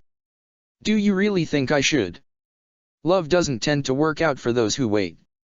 A hint of amusement flickered in her eyes. And with Zuko, I'm afraid you'll be waiting a long time if you're hoping he'll tell you how he feels. He probably thinks he already has. She nodded at the comb. Maybe that was true. Maybe he thought he'd told her through actions rather than words. Katara closed her fingers around the comb. Okay. I'll do it. I'll talk to him. Glad to hear. Katara's brow creased as it occurred how supportive Ursa was being, like she really wanted them to become a couple. Not that I'm complaining, but why are you so willing to help me with this? You did ask. Oh. Right. Ursa's lips curved and she leaned down to clasp Katara's hands. I helped because you are a nice girl who makes my son happy. I would like to see that continue. So, you see, I'm being quite selfish. Oh. Now she was blushing again. Great. Ursa gave her hands a gentle squeeze. But you should know that you can come to me for anything, not just matters that concern Zuko. Her lips twitched. Even if you just want to chat and have someone brush your hair. That little bundle of warmth in Katara's chest got bigger and bigger.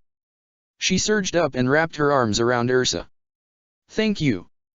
Ursa returned the hug and stroked her back. If you really wish to thank me, take me up on that offer. I would dearly like to get to know you more, Katara. Katara smiled and hugged her closer.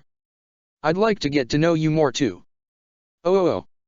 She ended up missing her chance to get Zuko alone that morning. Ursa had given her a sympathetic look as they'd all piled on Appa, but Katara had refused to be discouraged. She didn't want to have to rush or worry about interruptions anyway. As Appa sped ever closer for the Fire Nation, her gaze often drifted to where Aang sat up front with the reins, stiff-backed and quiet. She had tried to talk to him, but he'd said he wanted some time alone so he could think. It was hard to sit back and leave him at first. She wanted to help. She always did. But more and more she was realizing he wasn't that same kid who she'd found in the iceberg. He seemed so much surer of his destiny and was a lot more serious about figuring out what needed to be done. What are you smiling about? Azula asked. Nothing. Katara didn't want to explain, not here when she knew it would start fresh arguments. It was enough for her to have realized that whatever Aang's decision, whether he chose to kill the Fire Lord or use energy bending, it would be the right choice. She believed in him. She would always believe in him. Azula made an irritable sound. Move your legs, she fussed at Zuko, kicking his feet and shins so she could stretch her own legs out more. With 7 of them crammed in the saddle, things were a little tight. There was an unspoken rule that you had to take turns stretching your legs.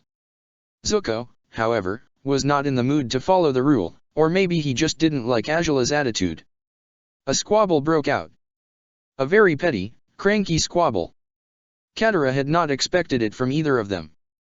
Azula called him Llama Giraffe Legs, among other unflattering things, and he responded by calling her stupid face. Actually, what he'd called her was much ruder, but Ursa had said his name in that tone, and he'd corrected it to stupid face. Zuko and Azula also kicked each other and put their feet all over each other to force the other into surrendering their leg room. It was ridiculous. It was childish. It was the kind of dumb fight Katara and Sokka used to have when they were younger. Maybe that was why Ursa seemed almost happy, though she did stop them when blue flames appeared from Azula's fingers. No fire in the saddle, Ursa said firmly. Azula pursed her lips and glowered at Zuko as if contemplating whether it was worth it to disobey. He had this smug look on his face like, "Hey, you got in trouble with Mum." Katara bit the inside of her cheek to stop from laughing. She wasn't the only one either. Yuzo and Itsuo looked just as entertained. These were the Fire Lord's children, the royal siblings of the Fire Nation, Llama Giraffe Legs and Stupid Face. "Guys, please," Aang called from his perch. "Appa doesn't like it when people fight on him." Zuko reined in his smug look and apologized to Aang. Azula didn't apologize. She took advantage of her brother's distraction and gave him another kick. "Quit it." Zuko snapped. "Then move your Llama Giraffe Legs." "Guys, come on. Don't make me come down there." Zuko and Azula looked a bit startled at having Aang use the exasperated avatar tone on them. That was Shizue's cue to order them to move if they couldn't sit nicely together. "Children, Shizue muttered with a roll of her eyes. I thought you two would have grown out of this nonsense by now. Angela raised her chin and decided haughty silence was the way to piece together her dignity. Zuko looked more chastened, though he still grumbled as he brought his knees closer to his chest so Angela could have proper leg room. How old are you again? Katara asked him in a teasing tone. He flushed and his shoulders crept up to his ears. I'm tired, I'm sick of being in this saddle, and she doesn't hold back on those kicks, okay? Give me a break. She snorted and shifted to her knees. Here, we can share my spot. You'll have more room that way. She got him to scooch over and then settled between his legs with her back against his chest. A low, humming sound escaped him as he stretched out more. He wrapped his arms loosely around her waist and, as he relaxed, fidgeted with her hands, little thumb caresses or tracing aimless patterns with his fingertip. It was nice. Being close to him like this was always nice. Angela gave her a shrewd look. Katara's cheeks warmed. Okay, so maybe she'd taken advantage of the situation to get cuddles, but so what? He was happy. She was happy. Everyone was happy. Momo hopped onto her lap to get in on the cuddle train. No doubt he wanted pets. Zuko rested his chin on her shoulder and idly scratched Momo behind the ears, one hand still intertwined with her own. She smiled and helped him pet Momo. As she did, contentment but also protectiveness welled within her. She cherished these moments, even the stupid fight Angela had with Zuko, because for all that it had been immature, at least they hadn't been trying to kill each other or flinging bitter words like they'd done in the past. These were the moments the war threatened. These were the moments she was fighting to protect. The normal, the childish, the tender. She'd already lost so much to the war. She refused to lose anything else. Oh. Their next stop was a small island that looked like a teardrop. Summer had kicked back in and the air was muggy. Everyone stripped off the bulky layers sans Aang, who had discarded his the moment he stopped hiding his identity. The best part, however, was that the island had a pool of fresh water and even a hot spring. Katara was so relieved to bathe and wash her clothes properly. How is it now? Can you move it more? She glanced up at Ursa's voice and saw her reaching for Angela's bare arm. The burns were all healed, but the skin was still a mess of scarred tissue. Of course, the real damage lay underneath the surface. Does it look better to you? Angela said shortly, snatching her arm away. Just leave it. Katara waded closer through the warm water. You know, the fact you do have some movement in your fingers and wrist means there might still be a way. Angela gave her an irritated look. In case you've forgotten, you already tried to heal it and failed. So did Itsuo. I know, but if I combine my healing with Zuko's, we might be able to make a difference. It sort of boosts the healing effect when we do that. Angela's eyes narrowed. Why didn't you mention this earlier? Sorry, I just wasn't thinking. I've only done it twice with Zuko and both times were unplanned. Katara planted her hands on her hips. Besides, you haven't exactly been nice to me. It's not like I wanted to sit around thinking up ways to help you. Angela gave a little shrug, conceding this point. Anyway, Katara said as she relaxed her stance, it's worth a shot, isn't it? Fine. Ursa smiled at both of them. Oh. The healing had gone well. Angela still didn't have perfect movement in her arm, wrist, and fingers, but it was getting better. Zuko and Katara had offered to keep working at the nerve damage for her. She'd probably always have a few issues with that arm, but it seemed like there was a chance to get it at least functional. It would simply take time and some patience on her part, time they would only have if everything worked out during the eclipse. Zuko frowned as he thought of the inevitable battle that was coming. A hand entered his vision. He looked up to meet Katara's eyes. Walk with me, she said. Without a word, he accepted her hand and let her lead him away from camp. They walked until the others' voices faded and it was only the two of them standing alone, lush trees enclosing them like a shelter. He swallowed. There was a dusting of color on her cheeks and she wasn't quite meeting his gaze. You must be wondering why I brought you here, she mumbled. A little. I didn't want anyone to interrupt us. His heart quickened. Oh. She looked down, fidgeting with her dress. Aang and your mom, They told me about the tradition. Tradition? The comb. They told me what it means when you give someone a comb in the Fire Nation. His brow furrowed. What do you owe? Oh. Heat spread all over his face in intense waves. I didn't mean it like that. I honestly forgot all about that tradition. All I was thinking when I bought it for you was that you needed a comb and it was your birthday, so. Oh. Her shoulders slumped and she averted her face. Right. Of course. Of course that's why you bought it. His frown deepened and he dared to take a step closer. Were you hoping that I'd? What? No.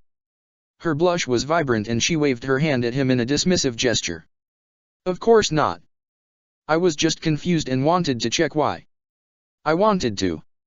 She sucked in a breath and turned her back on him. You know what, forget it. This was a mistake. He caught her wrist before she could dash away. Hey. Don't run. Why not? Because you seem upset. He gently tugged her wrist, turning her more towards him. Because I think it might be my fault. I'm not upset. I just. She bit her lip, gaze fixed on her feet. I don't know what you want. What do you mean?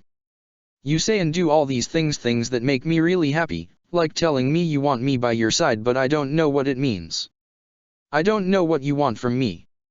Every time I think I've got it figured out, you do something to make me feel I'm wrong. She plucked at his tunic with light fingers and her eyes sought his. What do you want from me, Zuko? Is it friendship or? His heart thudded faster. Yes. He moistened his lips as he stared down at her. They were close. Her body was inclined to him and he was still holding her wrist. He tugged on that wrist now to draw her closer. I do want you by my side, he whispered. As a friend, as a warrior, but also. She inhaled shakily as he paused when his lips were a hair's breadth from hers. Their breath intermingled and everything in him was thudding and pulsing to the beating of his heart. He'd never kissed a girl before. He'd never kissed anyone, nor had he felt any desire to do so. But he wanted to kiss Katara. He really wanted to. Is this okay? He asked. Yes. He closed the last distance between them. Her lips were soft. So soft. She slanted her lips against his in a caress of silk and tingles. Then she did it again. His pulse stuttered and he pulled back. Too much? She asked, biting her lip. No, I.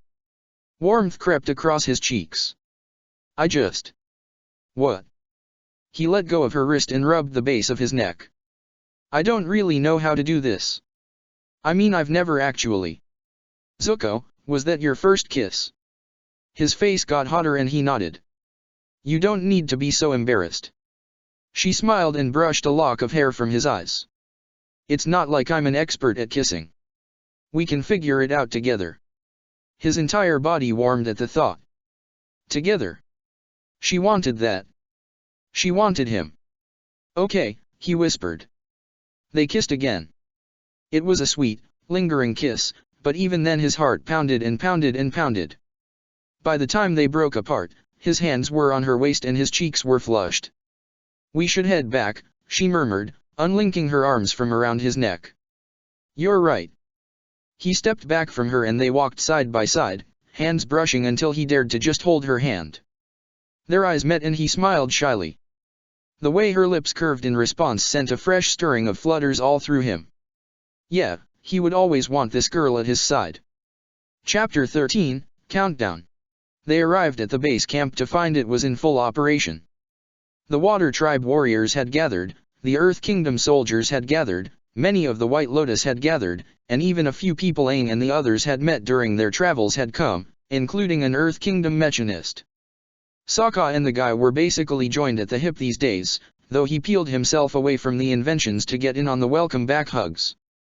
Everyone was relieved. Everyone was also tense. Aside from the fact that many were not pleased to see Azula, Zuko's group had cut it close with their timing. The eclipse was tomorrow. This is really happening, isn't it? Aang murmured, once they'd all settled in and were waiting for the briefing to start. Tomorrow we're going to attack the capital. Zuko looked down at him. Nervous? Yeah. He placed his hand on Aang's shoulder. Me too. They both fell quiet.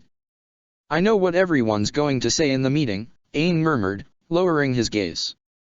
They're going to tell me I have to kill the Fire Lord. What will you do? What I have to, I guess. I'll make my case, I'll tell them that energy bending is an option, but even I know the risks. His voice got quieter. Everyone has gathered here to fight. They're all depending on me to do my part and stop the Fire Lord. I can't let them down. Zuko's eyes widened before his expression softened into a smile. You've changed, you know. Aang's gaze darted to his in question. I used to look at you and see a dumb kid. Hey. But now I see an avatar. A beat. And a dumb kid. Aang folded his arms and put on his best grumpy, koala sheep face. I'm just teasing. Zuko looked around at the tents and people preparing for the upcoming battle. But you have changed. You're not the same kid you were when we first met. It makes me glad I gave you that chance. Aang unfolded his arms. What do you mean? When we were in that abandoned town, when I wasn't sure what to do or who to trust, you asked me to give you chance. You said you wanted to prove you could be a better friend and a better avatar. I remember. Zuko met his gaze. You've proven that, Aang. I know that whatever happens tomorrow, you'll make sure this war ends. I know we can follow you with confidence. Color dusted Aang's cheek and he rubbed the base of his neck. Oh. Don't let it get to your head, though. Zuko gave a half pat, half push to his head. Aang ducked away from his hand with a smile, though he sobered a second later. Can I ask you something? What? Are you really okay with the fact we're going up against your dad? Zuko tensed. You're asking me that now. Sorry. I remembered what you said when we were unlocking the chakras together, and I wondered if it's hard for you being here, knowing what we have to do tomorrow. Zuko sighed and ran a hand through his hair, looking the other way. I try not to think about it. Oh. Then you still. He's my father. I can't change that. His voice hardened. But I do want him stopped. What he's planning, what he'll do with the comet, we can't let that happen. So I'll fight against my people tomorrow. I'll fight him if I have to, and if defeating him means he has to die, so be it. Aang frowned. It still doesn't seem right, or fair. War isn't fair, and my father brought this on himself. Don't pity him. That kind of feeling will get you killed. It's not that. Then what? I just hate that it has to be this way. I hate how this war has screwed everything up. Families, nations, the whole world. It's all screwed up. Well, that's what we're here to fix, right? When we win tomorrow, we can start making things right again. Aang's lips curved. Yeah, you're right. Zuko noticed a crowd gathering around the board with the maps and plans. Looks like it's starting. He gripped Aang's shoulder. Come on. Time to try convince everyone. Oh. This is ridiculous, Azula muttered, resisting the urge to pace. There had been resistance when she'd gone to attend the briefing. People did not want her listening to their plans. People did not want her at the base camp at all, at least not while she was unrestrained. So she had chosen not to push the matter. She would not beg these people. She would not lower herself for them. But it still hurt. It hurt like the stinging lash of a whip she'd thought she'd already dodged. Why don't you sit down? Ursa suggested, patting the spot next to her. Azula remained standing and glared at the crowd. They're going to make me stay here tomorrow. Perhaps, but... But what, Mother? Perhaps that is for the best. Azula's fingers twitched towards her palms. Is that what you think? You've been through so much and... Don't give me that rubbish. The fact is you don't trust me, do you? That's not true. Azula turned to face her. Then look me in the eye and tell me why you don't think I should go with Zuko tomorrow. Why should I stay here? Ursa's gaze skittered to the side before meeting her eyes again. I simply think it will be better for you to stay. I'll be here as well. We can. A brittle laugh. I knew it. You're worried I'll side with father. You're just like them. Angela. Ursa stood up and reached for her. Let's just. No, mother. Let's not. Angela stalked away from the tent with her back ramrod straight. There was an odd tightness in her chest and throat. Her eyes prickled. What did you expect? Her chest tightened even more. She gritted her teeth and forced her breathing to slow. Control. She had to be in control. Even if fire licked under her skin, even if Jet's voice hissed and pushed at the seams of her mind, threatening to shatter the precious quiet. They don't trust you. They'll never trust you, and why should they? She resisted the urge to clamp her hands over her ears. You haven't changed. You're a lie, a fake. I have changed, she whispered. Liar. You're like a wolf bat pretending you're a koala sheep. You keep trying to fit in, but one of these days you're going to crack. Why do you think you get so frustrated with these people? Why do you think they're so wary of you? Her fingers curled into her palms. What would you know? You're nothing now. You're dead. I know. You killed me, remember? She stopped abruptly. Jet stood in front of her with that familiar smile on his lips, except he was all ruined flesh and more like a reanimated corpse from a nightmare. She backed up a step, her heart pounding and pounding. What's the matter? He taunted. Don't like looking at your handiwork. You're not real. She backed up another step, shaking her head. You can't be real. You're dead. I watched you die. Yet here I am. He spread his arms and his smile widened even more. Her heartbeat skittered and stuttered. None of the voices had taken physical form except Mother, and even those apparitions had stopped. Why was he here? Why was this happening again? Her chest got tighter and tighter as if steel was clamping down on her ribcage. It was so hard to get air through her lungs. You're not real, she repeated. She walked in the other direction, hoping he would disappear, but he followed like a burn-ravaged wraith.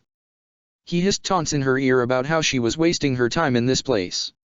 He said she'd always be a monster because, deep down, she enjoyed it. She enjoyed inflicting pain, enjoyed seeing people squirm in fear. Shut up, she gritted out.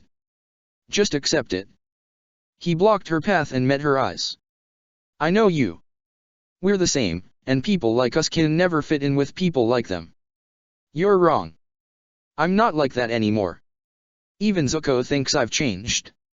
Then why are you not with him now? Why are you the only one shut out? Her jaw locked with tension. Face it. All they're doing is trying to keep you on a leash. They want you where they can see you, they'll use you when they find a purpose for you, but they'll never trust you. They'll never let you be free. The prickle was back in her eyes. Is that really what you want, Angela? To be excluded, humiliated? To be treated like something inferior just because some fools are scared you'll turn on them? Shut up. Your own mother doesn't believe in you, yet you did so much to keep everyone safe on the Ito Islands. It's frustrating, isn't it? It makes you want to. I said shut up. He laughed. You know, maybe your mother is right. You should stay here tomorrow. If your father saw you, he would think you're pathetic. He would think you deserved to die. Flames sparked from her fingers and shot out to consume him in a swell of sapphire. He laughed until every trace of him was gone. Oh.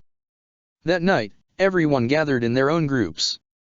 Katara caught up with Sokka, Hakata, and other members of her tribe.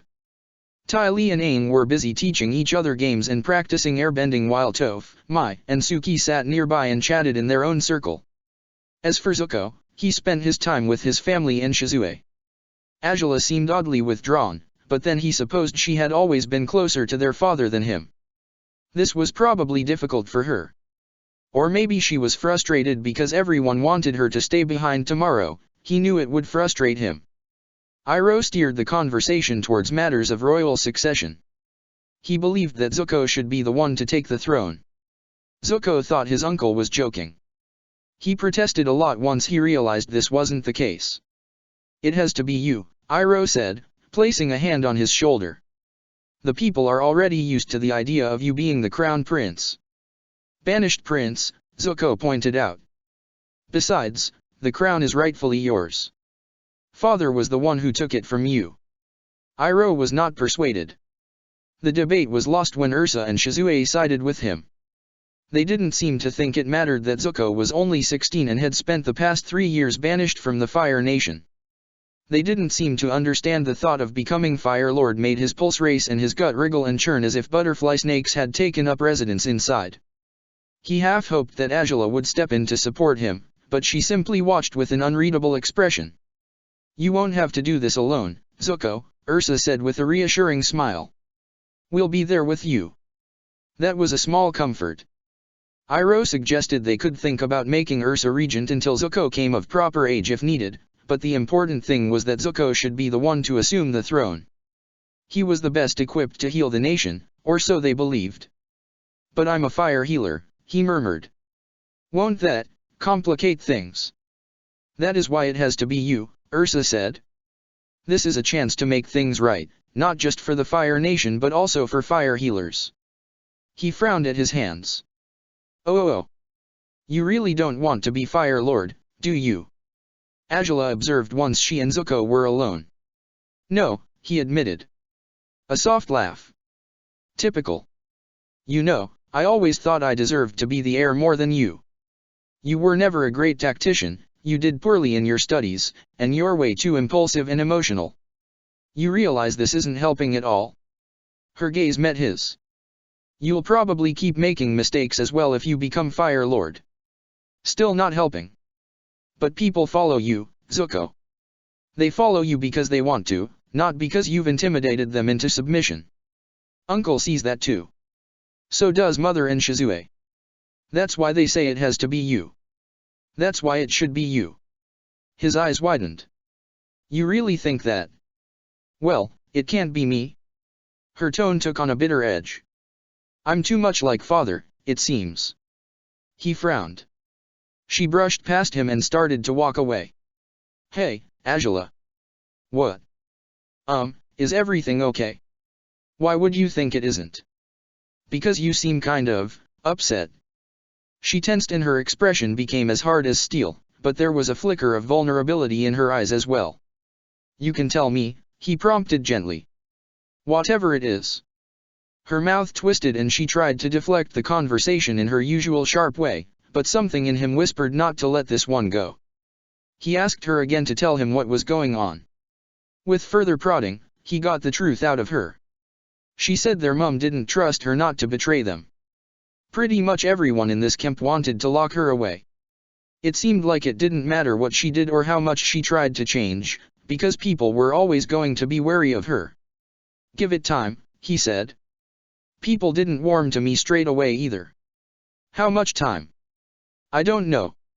She made a scoffing sound. "This is what I don't understand. I'm expected to play nice in order to win these people over, but if I can't persuade them to trust me, am I just expected to keep playing nice even when they want to exclude me? Where is the logic in that? It's not about winning people over. Then what is it about? Doing the right thing." Her nose scrunched. "Look, I know you're used to being able to calculate and act so you can get what you want, but trust and forgiveness don't work on a points system. It's not like one good deed will negate one bad thing you've done. For the most part you have to want to do the right thing and let people choose whether they'll trust you or not." "Well, that seems stupid." The corner of his mouth twitched. "I'm not saying good deeds don't help. Aang considers you his friend now, and Katara has got closer to you as well. There's also Yuzo and Itsuo, and Ty Lee has always been your friend. But that doesn't mean they trust me. Not even Mother trusts me." He bit his lip. "I'm sure Mum has her reasons for not wanting you to fight tomorrow, and I'm sure it's not because she doesn't trust you. I think she's more worried about you. You must think I'm a naive idiot if you expect me to believe that. I'm serious." He placed his hand on her shoulder. "When I told Mum I thought you'd changed, she was really happy. I know she believes in you." Azula looked away. "Have I changed, though?" Her voice was quiet, yet the bitterness lingered like sharp stones scraping against skin. Creases formed on his brow. All I've been doing is acting in a way that I think will please Mother. I don't care if I have to hurt someone. I don't care if I have to lie or manipulate in order to get things done. She looked him dead in the eye. The fact is that, doing the right thing, means nothing to me. So if good deeds can't fix bad ones and people aren't going to trust me anyway, I frankly don't see the point in continuing to try. He frowned. I don't think you mean that. What if I do mean it? What if this is just who I am? Her tone was bold now, almost a challenge, but there was a plea hidden among all her upraised chin and hard eyes. The questions took on new words, ones she was too proud to say aloud. Is this who I am? Will you give me a reason to keep trying? He didn't know the right response. He wasn't even that good at putting his thoughts into words, but he could sense she was struggling far deeper than she was letting on. Though he wasn't consciously trying to connect more with her energy, that didn't change, they were always connected. All that swell of cold fire was right there at his fingertips, but so was the disquieting sense of sickness, of imbalance. I don't think that's who you are, he said slowly, or at least not who you have to be. She rolled her eyes. If you're going to give me some, you can be anything you want, speech, save your breath. I've already heard it from Mother. She's not wrong. An unimpressed look. She's not. Only you can decide who you want to be, but... But what? I think you've already made that decision. Her head tilted in question. You say you're just putting on an act to please Mom, but then why do you even care about pleasing her? Why put up with any of us? You could leave now. We're in the Fire Nation, and it wouldn't be hard for you to steal an eel hound and go back to the palace. You could return to Father if you really wanted. She gave him that steeled, calculating stare. You're not worried I'll do it? No. Why not? Everyone else is. Because I don't think you want to go back to Father, and I don't think you want to be like him either. The steel in her expression shattered. She looked young and her bottom lip trembled. An edge of panic flickered in her eyes, the panic of realizing she was about to cry in front of him. Zuko knew what would happen next. She would leave, or she would say something cutting, anything to stop him from seeing her tears or thinking her weak. But crying wasn't weakness, and he also knew what she really needed right now. He had been in her shoes before. He took 2 steps closer and pulled her into his arms. She stiffened all over like a statue, but she didn't fight him. They stood there like that, trying to ignore the awkwardness, the fact that they just didn't do things like this. It was difficult. She hadn't responded to the hug at all. A part of him wanted to let go, but instead he held her tighter and closed his eyes. Tentatively, oh so tentatively, her arms curled around him. She pressed her cheek to his chest and let out a deep, deep sigh. Do you really want to fight with us tomorrow? He asked. I think I need to, for closure. Okay. He pulled back enough to meet her gaze. Then stick with me. You know the others don't want me to come. He raised his eyebrow. You're actually going to let that stop you? A spark of her old cunning glinted in her eyes. No. I guess not. Oh. This could be dangerous, Shizue observed. You know what she can be like. You know what he can be like. Ursa watched as Azula talked with Aang, Zuko, and Ty Lee. Toph soon joined them, and her son went red at something that was said before the others all spilled into laughter. Look at her, Ursa said softly. She seems happy now. But I was wrong. Ursa turned away from the group. I thought I could protect her if I kept her from Oze, but all it did was turn her against me.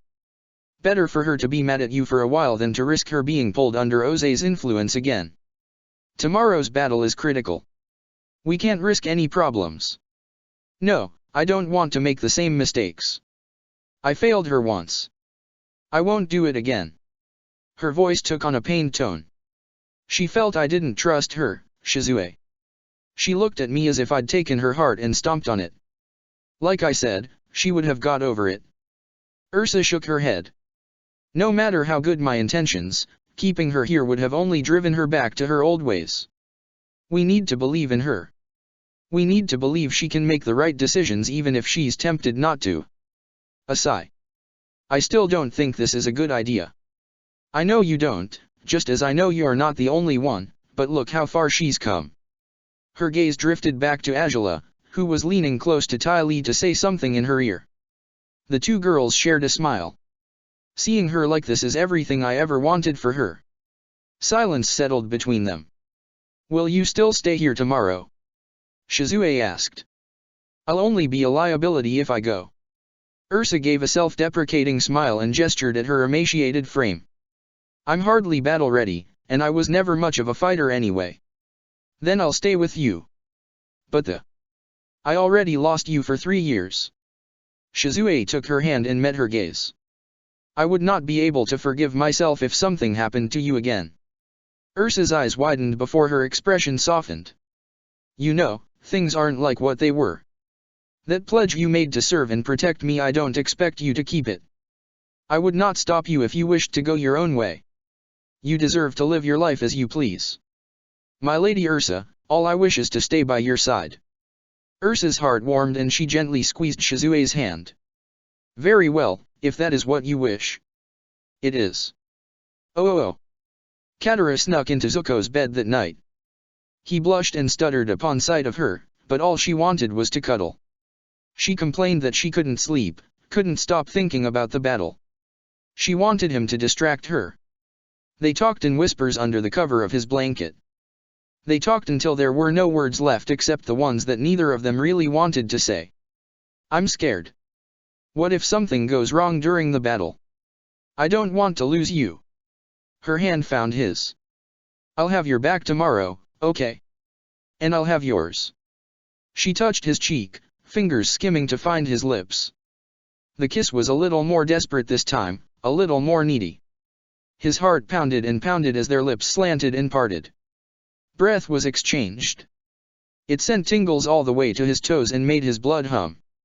He pulled back, pressing his forehead to hers. His pulse was still racing. We should try to get some sleep. We have to get up early. I know. They lay there like that in the dark before he placed a small kiss on her temple and whispered good night. Good night, Zuko. She snuggled more into him and he was more than happy to wrap his arms around her. Everything would be decided tomorrow, but for now he wanted to stay in this moment. He wanted to stay with her. Chapter 14, 8 minutes. Thanks to Sokka and the mechanist's underwater ships, it was not difficult to get past the gates of Ajalon and inside the capital.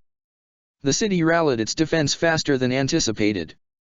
Catapults fired volley after volley, tanks rumbled to push back and crush, and firebender and non-bender alike swarmed in to halt the advance.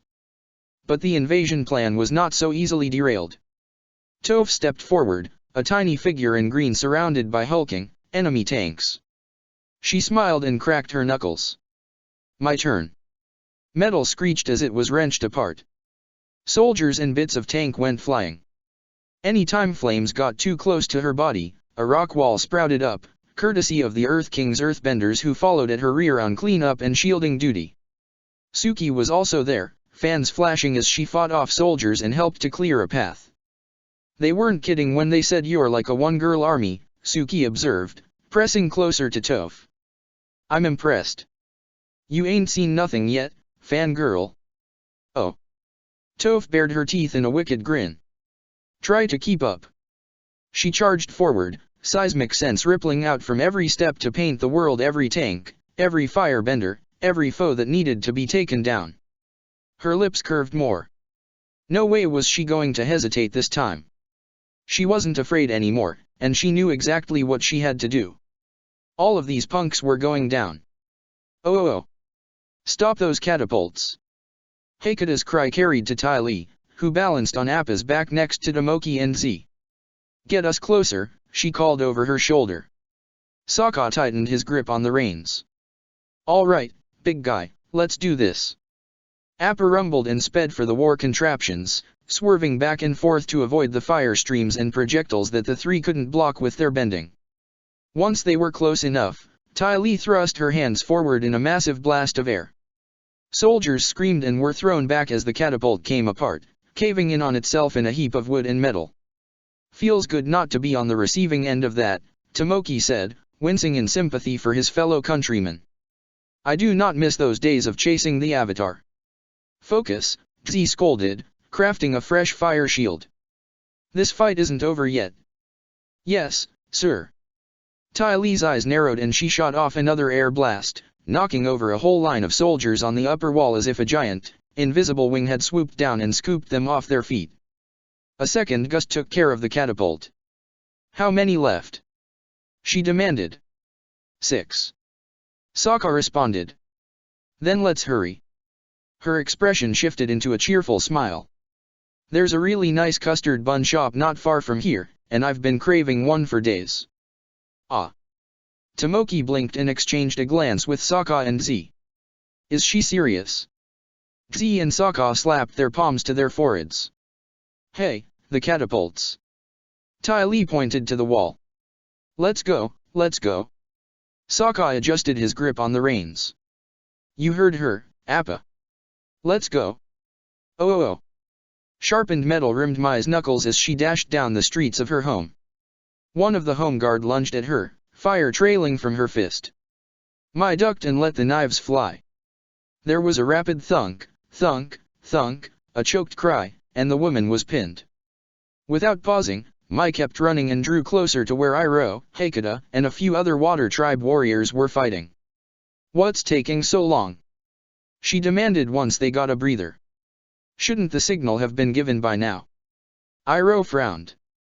I'm not sure, but all we can do is focus on doing our part here and trust that Aang and his team will pull through. Her lips pursed. I guess. Looks like we've got more company, Hakata said, and gestured to the firebenders moving in on their position. Mai got fresh knives ready. Time for round 2. Oh. They knew we were coming, Azula said in an unreadable tone. Zuko stood at her side behind the cover of a wall, teeth gritted and hands balled into fists. A line of tanks and many more soldiers, most of whom were non-benders, barred the entrance to the palace. Yuyan archers stood on the higher walls with their bows knocked. The whole thing was too well planned. Azula was right, their father and Shurin must have learned they were going to attack today. No doubt there was a spy hidden in the ranks somewhere. Worse, now the plan to sneak in as a small group was ruined. The eclipse is about to start, Katara muttered. And everyone is waiting for us to signal that we made it through, Yuzo reminded. Utsuo signed with a deadpan expression that they hadn't made it through. The sass is not helping, Yuzo retorted. Zuko's fingers dug into his palms. This was bad. Tanks were one thing, but the Yuyan archers were no joke. He remembered all too well what kind of damage their speed and precision could do. Any ideas? He asked Azula. None that your no sacrifices rule will like. Right. He'd figured as much. Aang frowned and stepped forward, almost putting himself in sight of the barricade. Maybe I can do something. Aang, no. Katara gripped his shoulder and pulled him back. You can't go out there. I have the Avatar state. She tightened her grip. That doesn't make you invincible. But it does make me stronger. Yuzo's brow furrowed. I thought it drains your energy faster. Isn't that why you weren't assigned to the Vanguard? It's true I can't stay in the Avatar state forever, but if we don't end this soon, the eclipse will pass and the whole plan is going to fall apart. Katara was not satisfied with this answer. She pointed out it would be safer to retreat and take on the barricade with a bigger force, even if that meant losing the edge of the eclipse. She wasn't sure the risk was worth it. No, Aang said, shaking his head. This ends now. There'll only be more casualties if we drag this out.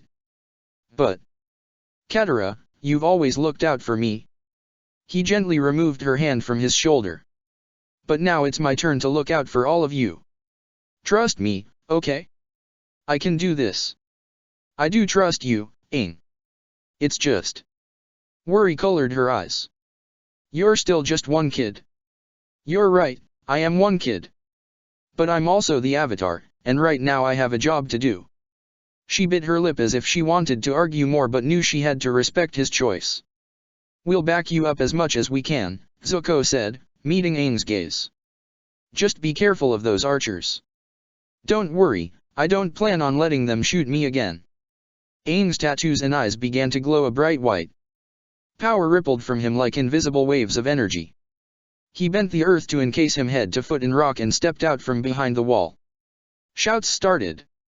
Arrows whistled through the air and got lodged in or bounced off his armor with sickening chinks and thunks. Katara twitched. "Wait," Zuko said, placing his arm in front of her. She shifted on her feet and gripped his arm. He understood her agitation. It didn't feel right to let a 12-year-old go out on his own to face all those enemies. But none of them could wield Aang's power. None of them stood a chance, at least not yet. "I am the Avatar," Aang yelled, his voice magnified beyond humanly possible and layered with all of the previous Avatars' voices. "I've come to stop Fire Lord Ozai and end this war. Surrender or I will attack." The fine hairs on the back of Zuko's arms and neck prickled. "What's he doing?" Azula muttered. "How is talking supposed to clear a path for us?" "He's giving them a chance," Zuko said with a hint of pride. Aang hadn't forgotten what had happened in the Northern Water Tribe. He hadn't forgotten the words Zuko had thrown at his face while lost to despair and anger that an ordinary human couldn't hope to withstand the Avatar state, so it was up to Aang to wield that power responsibly. This was a show of mercy. It was a show of honor. "Surrender!" Aang commanded again, and streams of wind and fire swirled around him to add to his shield. "Do it," Zuko pleaded under his breath. "Come on." The tanks fired and more arrows were released. Zuko closed his eyes in pained resignation. Seconds later the ground ruptured and wind blasted with howling fury. The screams and cries of alarm that followed were like knives to his chest. Why couldn't they have surrendered? Why did it always have to be this way? Aang stomped one foot forward and thrust his hands out. The earth growled like thunder, shaking under their feet. Everything trembled. The palace walls cracked and splintered in spider webs that rained chips of stone. Wind buffeted and fire flared in hot surges. The only element Aang was missing was water, not that he needed it. At this rate, he was going to tear the whole palace down. He had already knocked most of the archers from their posts and many of the tanks had been upturned and couldn't correct themselves thanks to the endless force of his airbending. Katara let go of Zuko's arm. Yuzo and Itsuo's jaws went slack as they stared at the display of power. Even Azula was a bit wide-eyed. Then the sky darkened. The rumbling and quaking stuttered. Aang's rock armor crumbled off him in uneven chunks, though some parts still clung in a second skin. His eyes and tattoos flickered like a candle struggling for life. "What's going on?" Katara said, taking a hasty step forward. Zuko's heart clenched. The sky got dimmer and dimmer and a breath of cold passed over them. "It's the eclipse." The Mechanist had made them all eclipse glasses, so their eyesight would not get damaged if they looked up at the sun, but Zuko didn't need to look at the sky to know that the thread that connected him to the heavenly body had been snipped. Or so it felt. His inner fire was colder than the dregs of a long-dead campfire. There was nothing there. No spark. Nothing. Aang's tattoos went back to plain blue. His eyes no longer glowed. All the wind and fire stopped swirling around him, leaving a boy standing alone, small, half-staggering, and vulnerable. "Aang!" Zuko dashed out from behind the wall, Katara hot on his heels, and steadied him. "You okay?" "I got shut out. I can't go into the Avatar state." His gray eyes widened with panic. "Why? Why is this happening again?" Laughter came from above them. Shuren stood on the main palace balcony, the same the Fire Lord used to make speeches, though there was no sign of Ozai. Unbent flames glowed on torches near her, highlighting the pure silver of her hair and how more clumps had fallen out, leaving bald patches. She looked old and withered. "You've come so far, Avatar Aang, yet you still understand nothing." Aang stiffened. "What are you talking about? An Avatar who can only bend 3 elements is incomplete. Without fire, you cannot access your full powers." She laughed again, and the sound was like a heavy stone knocking against Zuko's chest. "Do you still think you can force the Fire Lord and these soldiers to surrender?" The color drained from Aang's face. "Oh no." As if on cue, the tanks flipped back to their normal position and the non-bender soldiers, including the Yuyan archers who had not been too injured, reformed their ranks. Zuko unsheathed his swords. Beside him, Yazo grasped his new blade and Katara got her water ready. "Where's father?" Azula growled under her breath. "Why is it only that thing up there? Let's find out after we..." Zuko trailed off as Oze walked out onto the balcony to join Shurin. Even in the dim light, the five-pronged headpiece stood out in his black hair. Zuko's chest seized up because that was his father, and it had been 3 years, and all the memories were rushing back. "Prince Zuko," Oze greeted, his voice smooth and clear as a bell. "My son, you have done well. You have brought the Avatar to me." Zuko's eyes widened. "Return to my side so that your banishment may be annulled and honor restored upon you." The words were spoken with such confidence, such ease. A year ago Zuko would have given anything to hear them as well. All he'd wanted was to have his father acknowledge him, to love him. He'd wanted that love so desperately. But whatever his father was offering now wasn't love. It wasn't honor either. Zuko shook his head and stepped back so that he was closer to Aang and Katara. "No." His father's voice was like the sharp edge of a blade. "You dare to go against me?" Zuko's heart thumped faster. There was a part of him, the part that had begged for forgiveness in the Agni Kai arena when he was 13, that wanted to back down. A part that wanted to shrink and shrink until his father's eyes couldn't find him. A part that wanted to block his ears so that voice couldn't dig in and make his chest tighten and tighten like a clamp on his lungs. He had been afraid of his father as a child. It was a simple truth he couldn't deny anymore, and that fear still lingered in his pulse, the twisting knots in his stomach, and the sweat forming on his skin. But there was another part of him that had come too far and experienced too much to be cowed. He found his voice. "I didn't come here to bring you the Avatar. I came here to help him stop you." Silence. Zuko swallowed against the dryness in his throat. He felt jittery and blood thundered in his ears, but the words were out. They were out and they couldn't be taken back. "Then you have learned nothing," Oze said. There were many things Zuko wanted to say in response. He wanted to declare that he'd learned everything about the propaganda that had been shoved down every child's throat, about the way the world hated and feared the Fire Nation, about all he had seen during his banishment. He wanted his father to know exactly why he had sided with the Avatar, but he also knew his actions would speak loud enough. He tightened his grip on his swords and his expression turned grim. Oze considered him before shifting his attention to Azula. "Surely you do not plan to fight alongside this rabble, Azula?" She gave an odd twitch. "Your brother has allowed his weak emotions to skew his thinking, but you are not like that. I know I taught you better." Her shoulders hunched but she still gave no response. That didn't stop Oze from continuing to talk. He appealed to her pride and her logic. He said the same words that had molded her into the cold, ruthless princess she had been in the past. Azula's fingers curled into her palms and she raised her chin. "The only weak one here is you, father." "What?" He almost sounded surprised, and for good reason. She had always been the perfect, obedient one. "You stand on that balcony next to that thing, who by the way is probably using you, and say all you can to manipulate Zuko and me back to your side." Her lips curved, though there was no humor in the smile. "It's pathetic." "Azula." The warning tone made Zuko and Azula both stiffen. Zuko realized then that, growing up, she had been just as afraid of their father, she had just been better at meeting his expectations. Still, she did not back down now. "You think that love and caring is weakness, and you taught me to believe that as well, but you're the one who's been left with nothing." Her voice got rougher. "You didn't try to make me strong. You tried to make me as weak as you. But I won't follow you anymore, and I won't fight for you either." Even from this distance, Zuko could see the chilling expression that twisted Oze's face. It was the same look he'd worn before he'd burned Zuko in that arena. "I see your brother has rubbed off on you," Oze observed. "You've become just as useless and emotional as him." "Of course that's how you would see it." She glanced at Zuko and the smallest of smiles curved her lips. "But I don't see it that way. I can't after everything that's happened." Zuko returned her tiny smile in a show of solidarity. "Then you are just as foolish as him." "No, father. I just know who I am now. I know what I want, and it isn't to be at your side." She raised her chin higher.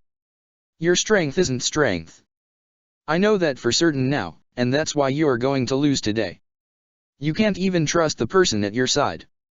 Shuren smiled, unbothered by the accusation. How disappointing, Oze said in a voice that could freeze bone marrow. I see I was wrong to assume you could be worth anything.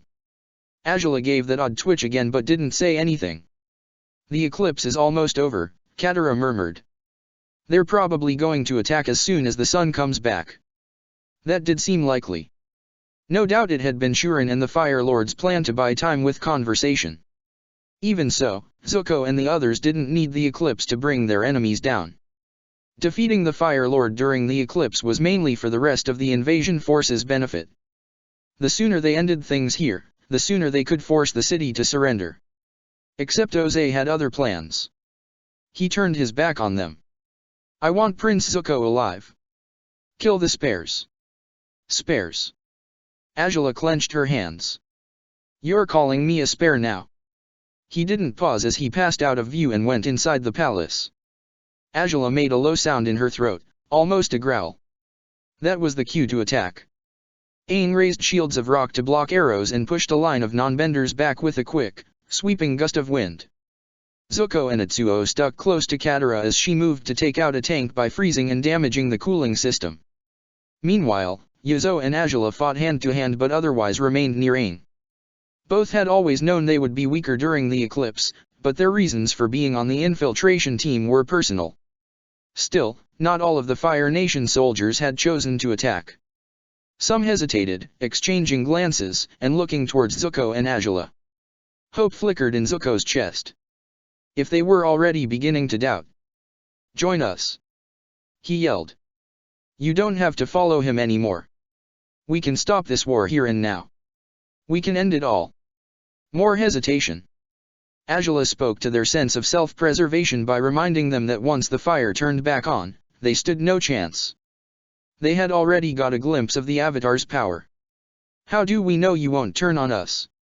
One soldier demanded. How do we know this isn't a trick? Zuko met his gaze. It's not a trick. If you surrender, I promise no harm will come to you. There was a tense pause. Some of the archers lowered their bows. The hatches to the tanks popped open and soldiers climbed out. Non-benders broke out of stance. It's working, Aang said, letting his rock wall slip back into the ground.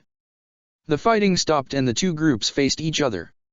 Zuko looked up at the balcony and caught sight of Shuren disappearing from view. Light returned to the sky. The eclipse is over, Yuzo observed, and flames sparked above his palm. But this battle isn't. Fire thrummed through Zuko as he turned to Aang. You ready? Aang nodded and stepped forward so they were side by side. Let's do this. Oh. The fighting sounded too distant. Oze wasn't surprised when Shen or whatever the fire healer's actual name was declared that the soldiers had surrendered to Zuko and Angela. They were all traitors, all useless. His gaze drifted to Shen and the chi blocker who lurked not far behind like a shadow. Oze would never forget the day the two had arrived in the capital. They'd carved their way through the palace guards, easily overwhelming all who had sought to stop them, easily overwhelming him. For a second he'd thought he was about to greet death, but then Shen had offered his services. You've seen my power. You've seen what I can do. I can make you stronger. The promise had been too alluring, especially since word had been received that the Avatar planned to attack with an army. All Shen wanted in return was Zuko. And that was hardly a sacrifice. Even without the offer of new strength, however, Oze had known he had to play along with Shen's game, at least until he could regain the upper hand. Let us see if your promises are worth anything, Oze said, meeting pale gold eyes that were just like his son's. And wasn't that ironic? The child he'd thought the weakest was the one with the most potential. Shen smiled and dipped his head in a bow. I always keep my promises. Do not worry. You can't even trust the person at your side. Oze banished Angela's words from his mind as easily as brushing away a cobweb. Of course he didn't trust Shen. He didn't trust anyone, nor did he need to. This was all a game of power. Though he did not control every piece on the board right now, he would make sure he did in the end. His eyes hardened as he sat on the uppermost part of the dais, the part reserved for the Fire Lord. The truth burned in his bones. He had been born to be a ruler, not just of the Fire Nation but of the entire world. This was his destiny. Oh. That was the signal, right? Sokka said as he looked towards the palace. Mai came to stand next to him. Seems so. His hand found hers. Then I guess we just need to hold our ground now. Great, except I can't fight if you're holding my hand like that. He smiled at the dry, teasing lilt in her voice and pulled her in for a kiss. Let me have this moment. I missed you earlier. She raised her eyebrow, but a smile lingered in the curve of her lips. Oh, get a room. Both flinched at Topha's comment and turned to see her leaning against Appa and smothering a yawn. Suki was at her side, looking as if she didn't know whether to be amused or feel sorry for them for getting interrupted. Ty Lee, meanwhile, just grinned and cooed that she thought the exchange had been romantic. Heat rose to Sokka and Mai's cheeks. Do you mind? Mai snapped. Nope, Toph said. Ty Lee's tone became very innocent. Wow, Mai, you're really pink, and I don't just mean your aura. Sokka watched the way Mai's expression transformed into the most unimpressed and flattest of stares.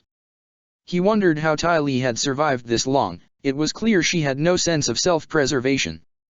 That was a look which, at least in Mai language, spelled murder. Suki cleared her throat. Maybe we should get into position. They all glanced towards the fountain, where Hakata and Iroh were urging everyone to hurry to their defense posts. Sokka got his club ready. Looks like that's our cue. Mai caught his gaze and nodded as if to say this time they'd fight together. His heart stirred. She was so beautiful when she got that fierce look in her eyes. Toph punched him on the arm. Come on, Snizzles. Time to go defend Toph Fountain. He raised his eyebrows. Pretty sure that's not what it's called. Well, that says otherwise. She pointed with her thumb over her shoulder at the statue of herself now gracing the fountain square. Oze's statue was in crumbled pieces. Ty Lee scratched at her cheek. You know, I'm not too sure the citizens are going to be happy with this new addition. I don't know, Suki said with a hint of a smile. The craftsmanship is very good. A perfect likeness. Toph grinned. Of course. Mai sighed and said she was going to let Zuko deal with this one. Sokka thought that was sound advice. For now, it was best to focus on not getting their butts handed to them. Their 8 minutes of no firebending was up and that meant the battle was about to get much uglier. He tightened his grip on his club. Ain, Zuko, I hope you guys don't take too long out there. Chapter 15, Unbendable. The throne room was dark except for the flames that shielded Oze from view. Shuren stood in front of the wall of fire, silver-haired and stooped like a gnarled tree bent to the wind. Unease slithered through Zuko's stomach as he saw the full extent of the corruption that had taken over her vessel. How had she changed so much since the last time he'd seen her when he'd escaped with Ty Lee? Yuzo cursed and lunged forward, but Atsuo was quick to grab him and hold him trapped against his chest before Yuzo could do anything rash. What have you done? Yuzo snarled, struggling against the tight grip. What have you done to my brother? Shuren's lips curved. Your brother is gone, child. Her tone became as cold and dark as a void. As for you, you should have never come here. She raised her hand and punched a swirl of gold that threatened to engulf them like the fiery jaws of a beast. Everyone quickly put up shields. Everyone was also shoved back from the force. It was like being hit with a mountain. Zuko's head slammed against a pillar and a high-pitched ringing blared in his ears. He groaned, blinking back blurry dots. Did you fools really think it would be this easy? She fired blast after blast, slamming them against the floor again and again. I have lived for centuries, gaining knowledge, honing my skills. I have mastered the very energy of this world. Zuko gasped as fire slammed into his shield and licked at his skin. She was so strong. Far stronger than when he'd fought against her on Wu Yao's island. It was taking all he had just to block her attacks, let alone stay conscious. But I do wish to thank you for walking into my trap. Her gaze shifted to Aang, who was on one knee and struggling toward her flames. Especially you, little avatar. Now that your bond is broken with Prince Zuko and you've reforged your connection to the Avatar cycle, I can kill you and create a new Avatar, one who will do my bidding. Aang paled, but his expression was determined. There's no way I'll let you do that. I'm afraid you don't have a choice. Watch me. His eyes flashed white and every tattoo lit up. In a rush he was on his feet and thrust his hands out, forcing her fire back at her in an intense wave. Her lips twitched and she grasped the flames and guided them around her like a coiling snake before they dissipated into mere wisps. Zuko's heart jolted against his ribs. No way. You're going to have to do better than that, she taunted. Aang growled and surged forward, air encircling him like a shield. He pounded his fist into the floor and it jolted up in a gaping maw underneath her. Fire flared from her feet and palms. The stone closed on empty space. Shuren smiled as she loomed over them, held aloft by the power of her bending. Silly child. More flames swelled between her hands, getting bigger and bigger. Why do you keep holding back? Is it because you hope to save this vessel? Is it because you're scared your friends will get caught up in your attacks? She threw the massive sphere at him. Wind burst from Aang, slicing through the fire like a blade. Some of the floor and pillars were already turning black. Her teeth gleamed in a smile. Or is it because you really are that weak? I'm not weak. No. Her eyes glowed bright gold, brimming with power. It was like looking at a second avatar. Then prove it. Flames blasted towards Aang in a vicious roar. He raised a part of the floor as a wall, but it was smashed through the moment her attack made contact, chunks of stone flying off everywhere. Quickly, he crossed his arms in front of him and braced himself, using a shield forged by fire and air to push back at the onslaught. His heels skidded back. Come on, Avatar. Shuren jeered. I told you that you have to do better. A frustrated sound escaped Aang and his swirling shield pulsed bigger, trying to overwhelm her flames. That was when Zuko realized their mistake. They'd all been so focused on Shuren and trying to get back on their feet that they'd failed to notice the third person in the throne room. A person who moved like liquid shadow and had only one goal in mind. Hina's fists struck Aang's back with swift precision. The torrent of flames immediately stopped. His body jerked and the spirit glow that illuminated his eyes and tattoos stuttered to nothing. And no, Aang choked out. Hina caught him in her arms. A knife glinted. Aang! Katara screamed. She managed to lash out with a dozen water whips, but Shuren's fire snagged them before the blade could be knocked away. Steam hissed and heated droplets of water splattered everywhere. Hina raised the knife. Stop! Zuko cried. He struggled to his feet, rage and fear clawing its way up inside his chest. The room was spinning and his ears were still ringing, but his voice was clear. Hina, don't do this. Her eyes met his. Tortured eyes that begged for release. That was when the knife struck. There was an awful scream. He didn't know if it came from him or Katara. Maybe both. All he knew was that suddenly he couldn't breathe, couldn't think, couldn't do anything except watch as the knife was wrenched from Aang's throat. Blood spilled. It spilled and spilled even as Zuko's heart became the heaviest of stones, sinking, sinking, sinking. This could not be happening. Not now, not like this. Hina threw Aang's body away from her. The bloody knife clattered on the blackened stone not far from his unmoving form. So much for the Avatar's destiny, Shuren observed, touching down on the floor with her feet. Oze's laughter filled the hall. Impressive. I see you do keep your promises. Zuko's trembling hands curled into fists. His eyes prickled and his throat burned, constricted by the lump that had formed. I can heal him. Katara scrambled towards Aang, half staggering, and tears wetting her cheeks. There's still. Shuren raised her hand.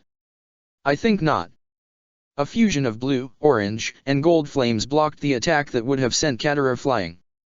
Then Zuko, Azula, and Yuzo were standing protectively in front of her in offensive stances. Utsuo had gone to deal with Hina. Go, Azula said. Heal him. We'll buy you as much time as we can, Zuko added. Katara nodded and dashed for Aang. Shuren tilted her head at the three. The glow in her eyes had faded and she looked even more stooped and withered, like a flower about to succumb to winter's chill. Children, children, haven't you realized yet? You cannot defeat me. I wonder about that, Angela said, looking her up and down. Seems to me you're weaker now. Always the observant one. Shuren's lips curved. But, you see, I am not fighting alone either. The flames parted around the throne and Oze stepped down from the dais. Zuko's heart thudded against his ribs. Their father? They were going to have to fight him? Shuren's smile widened.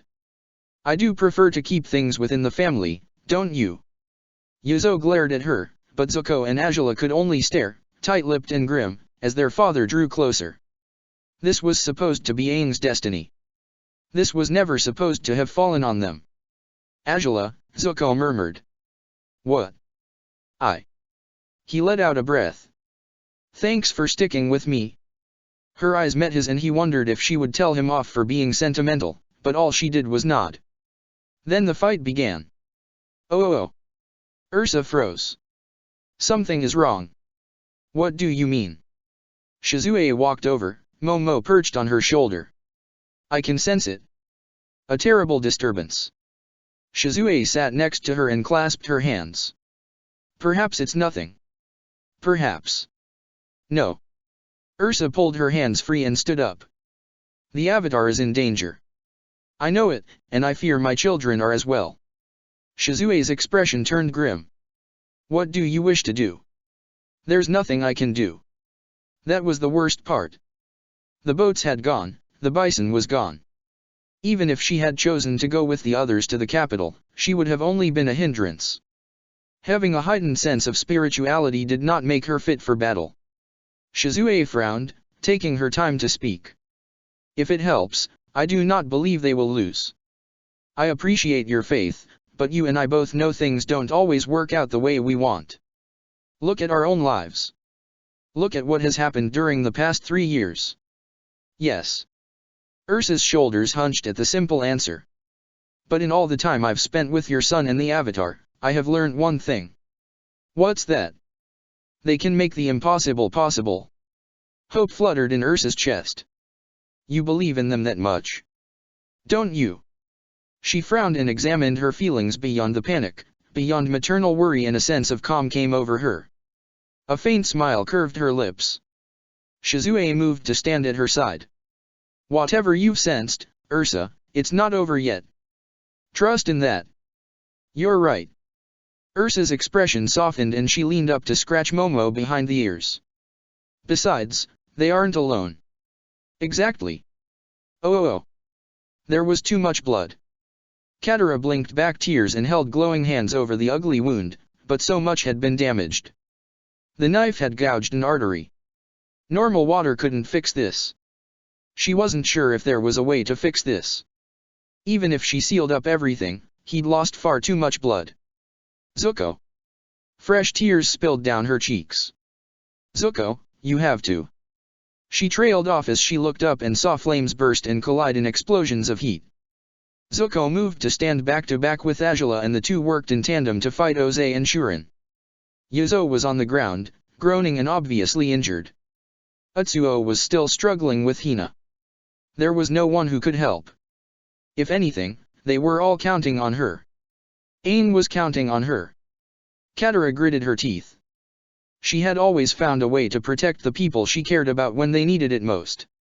She had turned the rain into a weapon on the Ito Islands, she had forced the spirit out of Ursa, but it wasn't offensive strength she needed now. She needed a healing miracle. Except there was no spirit oasis water left. Her hands trembled. The blue glow seemed so futile, so weak for what was needed. It didn't matter how much chi she manipulated within his body because there was too much blood and he had been dying before she'd even reached him.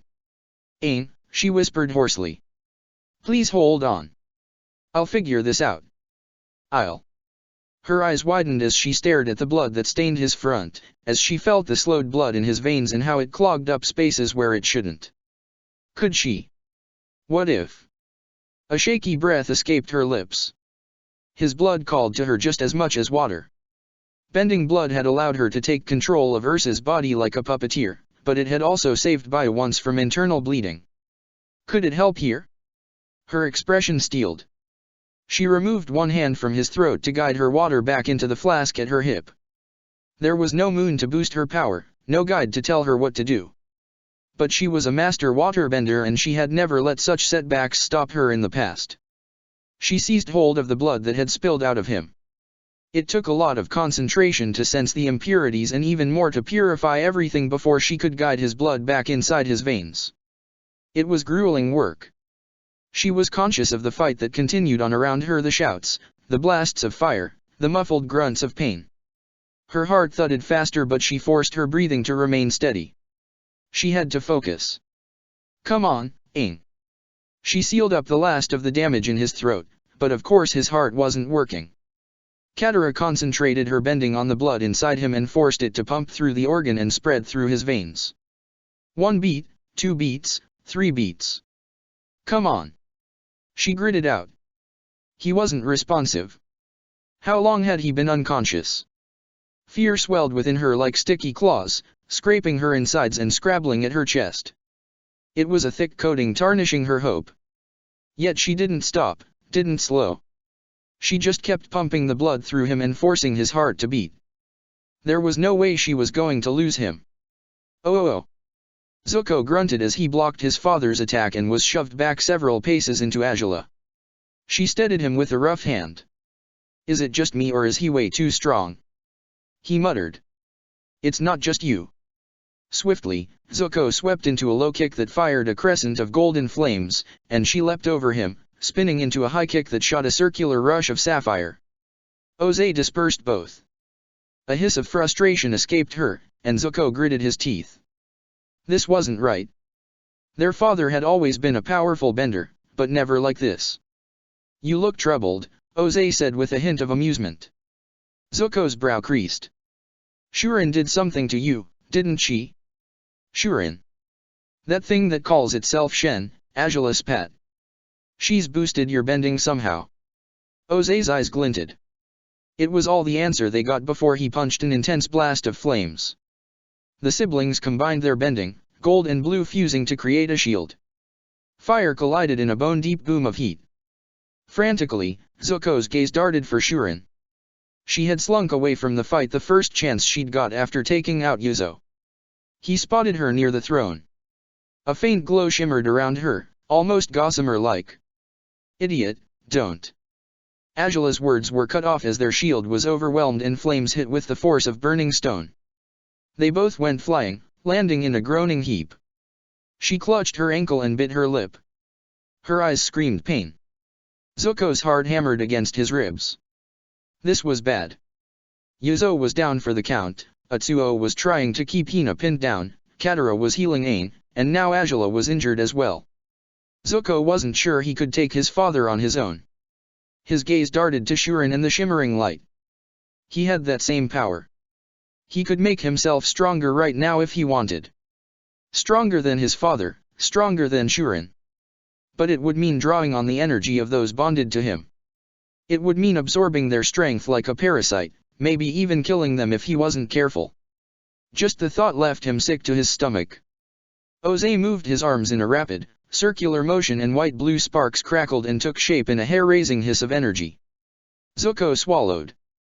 Lightning. I've changed my mind, Ozai said in a voice of ice and steel. The fire healer may want you, Zuko, but I have no need for traitors. Both of you will die today. The lightning burst free from his fingers. Zuko was halfway to his feet even as his mind screamed too slow when a blur of color and wind stopped in front of him. Glowing tattoos, a firm stance. Aang. He breathed, the name catching in his throat. Aang caught the crackling bundle of energy and let it pass through him before he shot it off to strike inches from Ozai's feet. The explosion ripped chunks of stone up from the floor but Ozai was left unharmed. You missed, Ozai observed. I didn't miss. Aang stepped forward, power roiling from him in waves. That was your last chance to surrender. Me? Surrender. Ozai laughed. Aang did not laugh. Just kill him. Azula spat. Do it now. Wind swirled around Aang and he did not break eye contact with Ozai. Zuko, can you handle Shurin? Zuko glanced at his father before shifting his gaze to Shuren. She had stopped glowing and watched them all with an unreadable expression. Yeah. She didn't want to kill him. Plus, even if she had regained her bending strength, her vessel was corrupted and physically weak. Then I'm leaving her in your hands. Aang shot forward, fire, wind and earth surrounding him as he smashed into Oze and rammed him right through the palace wall. Sunlight streamed through the gap, however. Zuko didn't have time to waste playing spectator to the battle that commenced outside. He turned to Shuren. You failed. Aang is alive and he's going to defeat my father. You wasted all that energy for nothing. She shrugged. Killing the Avatar was just a bonus. The main thing was to get him out of the way so he couldn't interfere. As for your father, do you really think I ever intended to let him win? Zuko's eyes narrowed. She stepped in front of the throne, stooped and frail. I gave the Fire Lord strength because I knew that was what would appease him, but it will not last long. A smile curved her lips. Not that the fool realizes it. He thinks he can use his power to crush the Avatar and then me. It was strange to hear someone speak about Oze in such a way. She seemed to look upon him as if he were a child she was humoring. Then again, she had been alive for centuries. You won't win either, Zuko said grimly. I won't let you. Then come and stop me. Flames encircled his fists. Wait, Azula said. He glanced down at her. Don't hold back. Forget about Shen, forget about your feelings. Just end this. End it now. His fingers dug into his palms. You have to promise, Zuko. Promise you'll do whatever it takes. This isn't the time for your bleeding heart ways. Katara caught his gaze from the other side of the ruined hall where she crouched next to Yuzo. Her expression seemed to say similar words that Shuren was too dangerous, that she didn't mind if he borrowed her energy to find the strength he needed. I've never absorbed chi for combat, he wanted to say. I could take too much. I could kill you. But of course she knew the risks. They both did. They'd heard all his fears before. He glanced at Hina and Atsuo, the one who had been controlled and forced to the kill, and the other who was now being controlled and had almost killed Aang. So many people hurt, so many people whose lives had been ruined by this monster that refused to die. Promise you'll do whatever it takes. His eyes slid shut. I'm sorry. Energy filled him as he removed the seals on his bond with the girls. Cold fire and a breath of the ocean hummed through his meridian paths, making the fire that swelled from his fists burn an even paler gold. When his eyes snapped open, they glowed like twin flames. He charged. That's it, Shuren said in satisfaction. Come closer, my vessel. Anger and sadness choked his throat as he locked eyes with the decrepit man that housed Shuren's spirit. Anger because he was so tired of fighting and the endless demand for sacrifices, sadness because he knew he was hurting Katara and Azula with every drop of energy he snatched from their already exhausted bodies. He lunged and punched downwards at Shuren, flames trailing and pulsing outwards from the motion. They were bright, emotion-fueled flames that tore a piece out of him even as he slammed her into the throne. Bone shattered. He heard the snap in her left arm with sickening clarity, but she just shoved him back with a powerful fire blast. His body flew across the hall before he twisted in the air to land in a half-crouch. You think those measly little bonds will be enough? She taunted. Zuko gritted his teeth. You'll have to draw on a lot more power than that. Too bad for you that your bond with the Avatar got cut. She attacked. He ran, dodged, and leapt over the blasts. He had to get closer, draw her into close combat. It was the only way now. He refused to absorb anyone else's energy, not without their permission. Not without knowing where they were or what it would do to them. Even now, Katara and Azula were near prostrate on the floor, struggling to bear the burden he was placing on them. The lump in his throat got more constricting. His eyes prickled. Enough. He wanted to scream. But the world didn't work that way. He couldn't demand things to stop. She had made it clear that she would never stop unless he made her. He threw himself under Shuren's stream of flames, skimming the floor on his knees with his back bent as low as it could go, heat caressing his chest and exposed skin. The moment he stopped seeing gold, he rose up and kicked out waves of fire. She brought her right arm in a downward sweep, slicing through the flames like an invisible knife and forcing him back before he could make contact. Zuko hit the ground with a bone-bruising thwack, rolling a few times from the sheer momentum. His shoulder struck a half-crumbled pillar. He groaned in black, blurry spots danced before his vision. Even so, he saw all too vividly Katara's face twist in pain as she curled into herself. His sister looked just as tortured. That was him. He was doing that to them. You're as bad as the little avatar, Shuren observed. Still holding back even though you can't beat me with the way you're fighting. He took deep breaths to try to ease the dizziness, fingers digging into stone as he pushed himself up. I won't. What? I won't be like you. Her head tilted. What are you talking about? I won't use other people's energy to make myself stronger. I won't hurt the people I care about just so I can stop you. He stood up and released his hold on Azula and Katara's chi, sealing it back where it belonged. Both girls gasped and slumped to the floor. There was no rush of energy within him now. He was exhausted, aching, and he was pretty sure he had a concussion. But he still faced her with his chin high and his eyes blazing, not with the golden light of energy absorption but with simple resolve. You're a monster, Shuren, but I won't let you make me one as well. She held his gaze and a soft laugh escaped her lips. Then you've as good as surrendered. Zuko held his ground as she drew closer, every step slow and frail. So much power was contained inside that crumbling body. Power snatched from who knew how many people. It was sickening. It had to stop. Idiot, Azula choked out, reaching for him but unable to move. Don't do this. He ignored her warning. He ignored Katara's pleas and Itsuo's frantic head shaking as well. This was all he could do to make this madness end. Shuren stopped in front of him. No more punches. You want my body, right? She caressed his cheek. Of course. You're my perfect vessel. He tried not to cringe at her touch, even though everything in him recoiled. Then let's not waste more time. You'll only be hurting your precious vessel, right? True. I would rather not damage your body. Knots twisted his stomach. Just the thought of her living inside him. Right. Well, your arm is broken.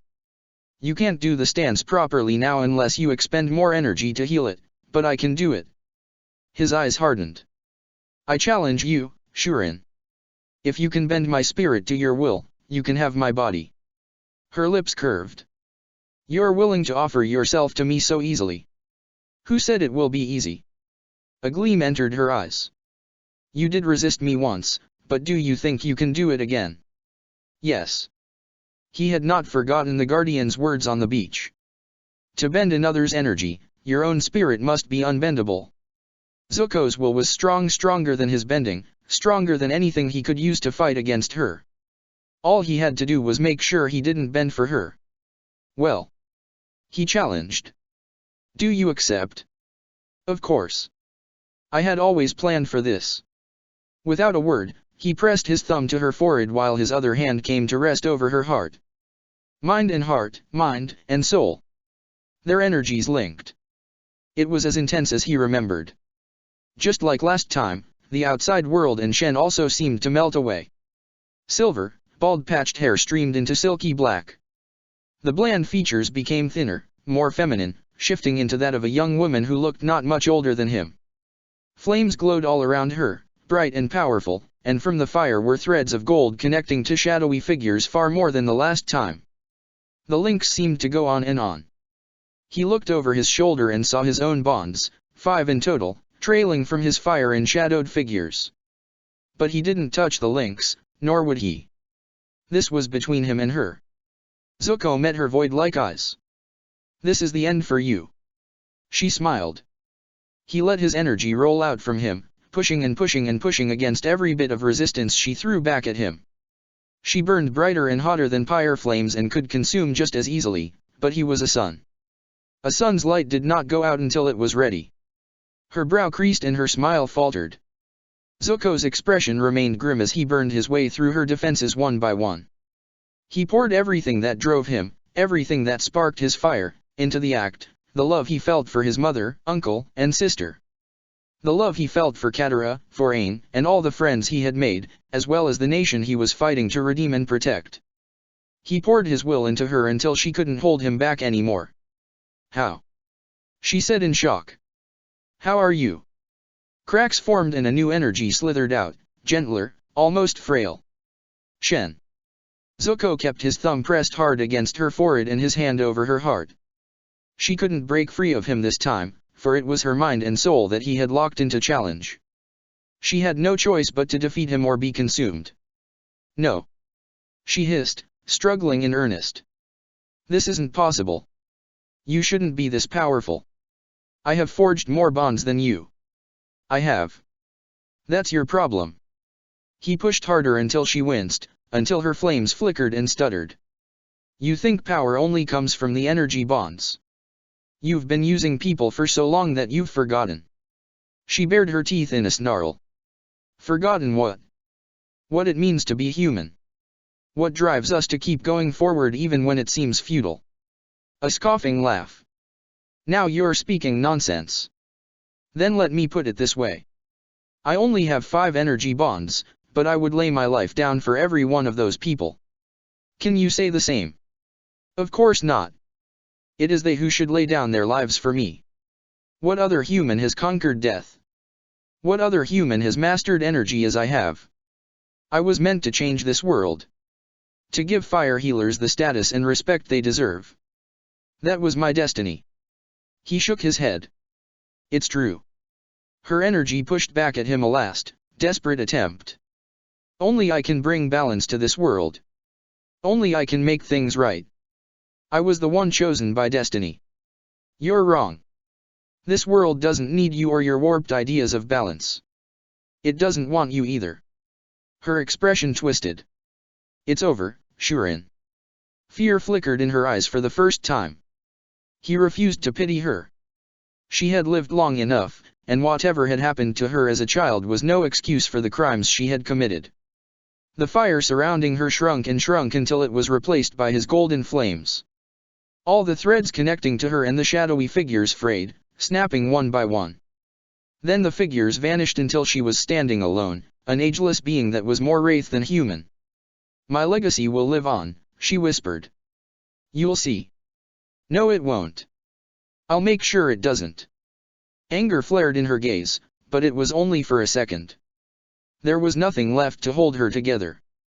She came apart like smoke and dissipated into nothing. Zuko let out a breath and pulled his energy back into himself. The throne room rippled into focus and suddenly he was meeting a very different pair of pale gold eyes. There wasn't a trace of that disquieting void. "Shen."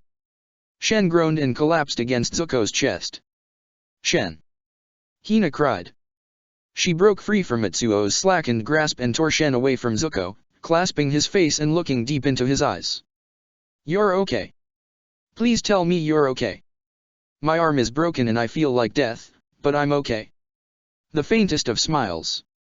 "Shurin is gone. She's finally gone." Tears spilled down Hina's cheeks and she kissed him full on the lips. Zuko blinked and looked the other way. That was no public friendly peck. A sudden shout had them all looking towards the courtyard.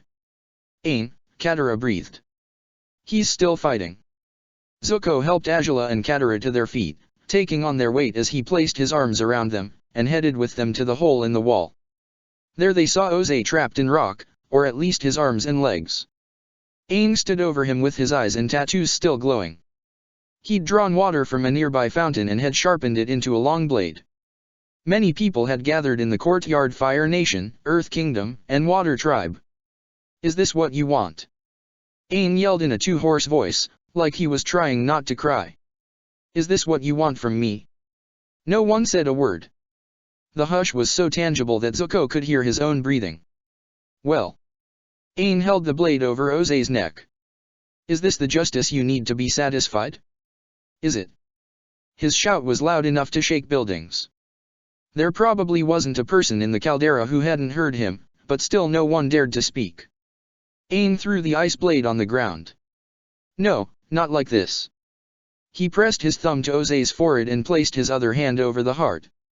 This time, Zuko got to see what the process looked like from the outside. The fiery glow of Ose's energy collided with Aang's whitish blue and the two warred against one another, trying to color over and consume. It was awe-inspiring yet also terrifying. Is this what it looked like for Shuren and me? He murmured. Pretty much, Katara said. They both fell silent as they continued to watch along with the rest of the crowd. Father is losing, Azula said quietly. It was true. His fiery energy was getting smaller and smaller as he was overwhelmed by Aang. Soon, there was only the whitish blue light filling each of them, and then nothing at all. The glow had faded. Ose slumped against his bonds. Aang stepped back and his tattoos and eyes returned to their usual color. The Fire Lord is defeated. Wait, one of the Earth Kingdom soldiers said, stirred into action. You're just going to walk away after putting on a light show? Have you forgotten that he's the...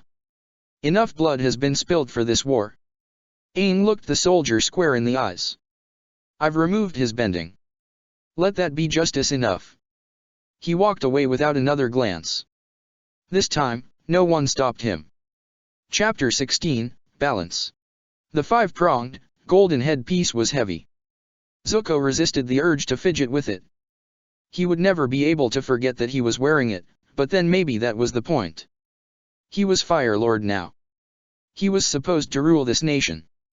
He was supposed to heal the wounds 100 years of war had caused. How do you feel? Ursa asked. Overwhelmed. Azula snorted. You probably shouldn't tell people that, dum-dum. Obviously. It's not like I'm going to shout it to the whole caldera. She pulled a face back at him. Ursa stepped between them and rubbed his shoulder. Don't worry, Zuko. We'll be right here with you every step of the way. That's right, Iroh said with a warm smile. Some of the tension eased from Zuko's chest. He looked at his family and realized this was their second chance as well. A chance to just be a family. The war and all that Sozin had started had poisoned them just as much as this world, and Azulin and Zuko's own father had done nothing to mitigate that. But now they had a chance. They could make things right. He pulled Azula and Ursa into his arms.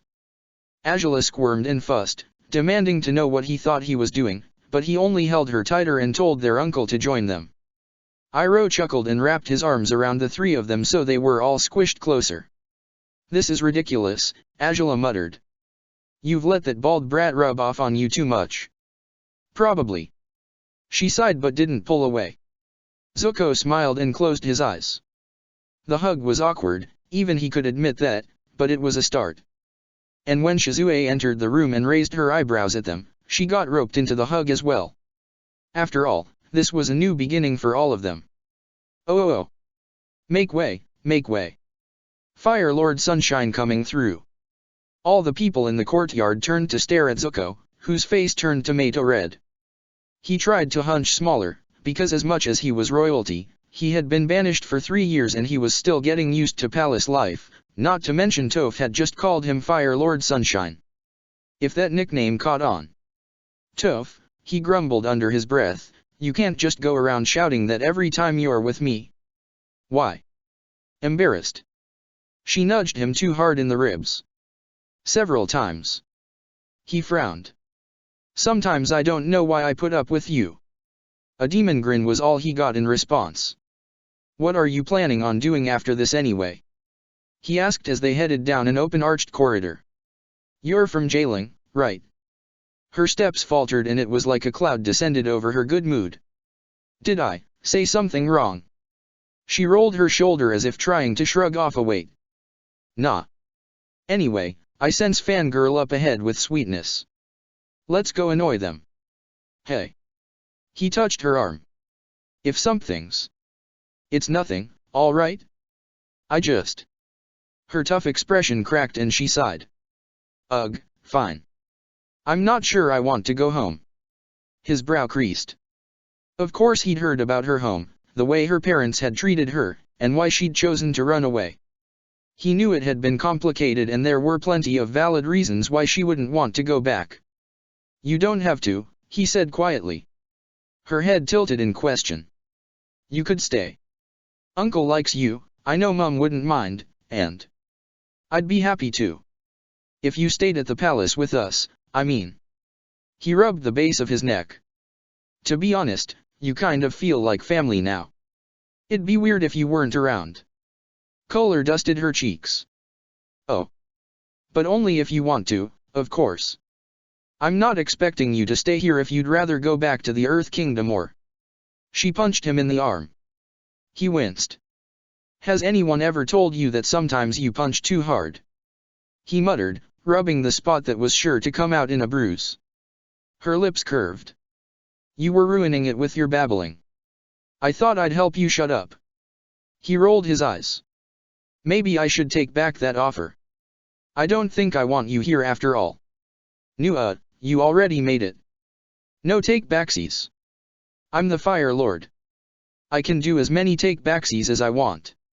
I don't think the people will like you very much if you do that. Besides, it's too late. Now I know that you care. She kept jabbing him in the ribs with her elbow. What was it you said again? That you see me as family. Nudge, nudge, nudge. He placed his hands over his heated face. She really was embarrassing. Still, as he peeped between his fingers and saw the happy look in her eyes, he couldn't help the smile that tugged at his lips. She was an annoying brat at times, but she was still his annoying brat. He'd gladly put up with a few bruises and blushes if it meant she got to keep that expression on her face. All right, he said, forcing her arm away from him. Stop it. Your elbow is bony. She grinned and blew her fringe out of her face. Better get used to it, sunshine. You'll be feeling it a lot. I'm terrified, he said dryly. She snorted and the two of them kept walking. It seemed his little family was growing. Oh. You really won't come? Ty Lee asked, shoulders drooping. Mai folded her arms across her chest as they stood in her bedroom. I told you I have no interest in being around her. But Angela is different now. You have to see that. A sigh. Look, I'm not ready. I don't know if I'll ever be ready, let alone want to be. Too much has happened. Ty Lee frowned at her feet, long plait hanging over her shoulder. Is it really so impossible for us all to be friends again? Mai placed her hand on her arm. I'm not saying you shouldn't be her friend. I'm not even saying I don't think Angela has changed a little. It's not so easy for me to go back to how things were. Can you respect that? Their eyes met. Okay, Ty Lee said with a small nod. I understand. Good. But you're going to miss out on the custard buns. Mai rolled her eyes. I'm sure I'll live. You sure? Because I hear the South Pole doesn't have much in the way of... I'm only going there with Sokka and his family for a visit. It's not like I'm moving there. Ty Lee's lips quivered. You're blushing. I am not. Except her heated cheeks told her she definitely was. Damn it. Ty Lee's half-suppressed smile crept into a grin. You know, he is a chieftain's son. I'm sure even your parents would come around if... We are not having this conversation. Laughter brimmed in Ty Lee's eyes. If you say so, but judging by that pink aura of yours, I think one day we will. Get out. Ty Lee giggled as she was chased out of the room. Oh. How's he doing? Yuzo asked, coming to stand beside Hina.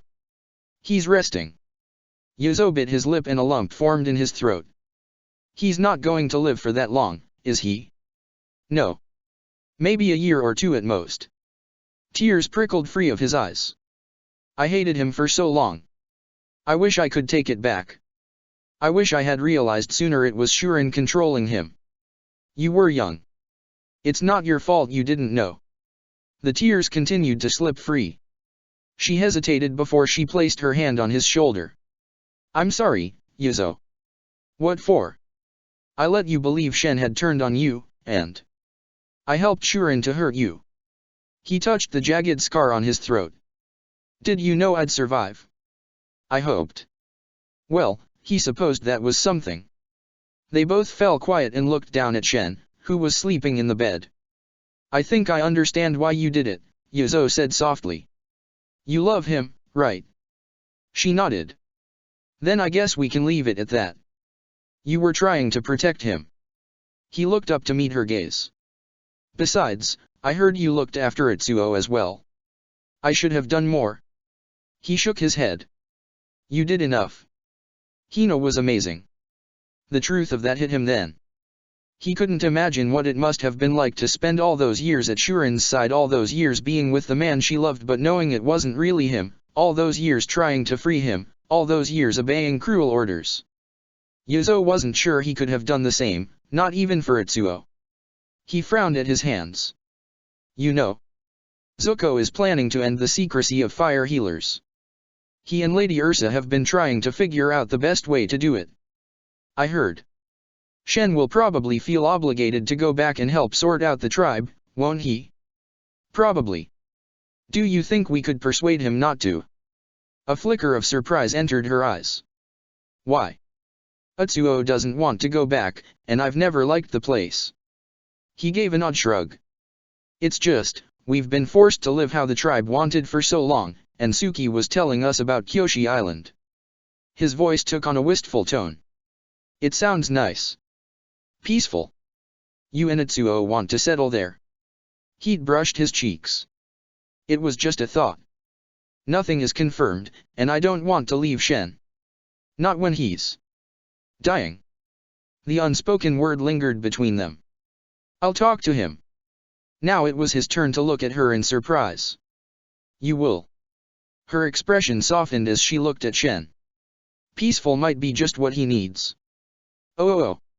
I'm going to miss these banquets, Sokka said around a mouthful of food.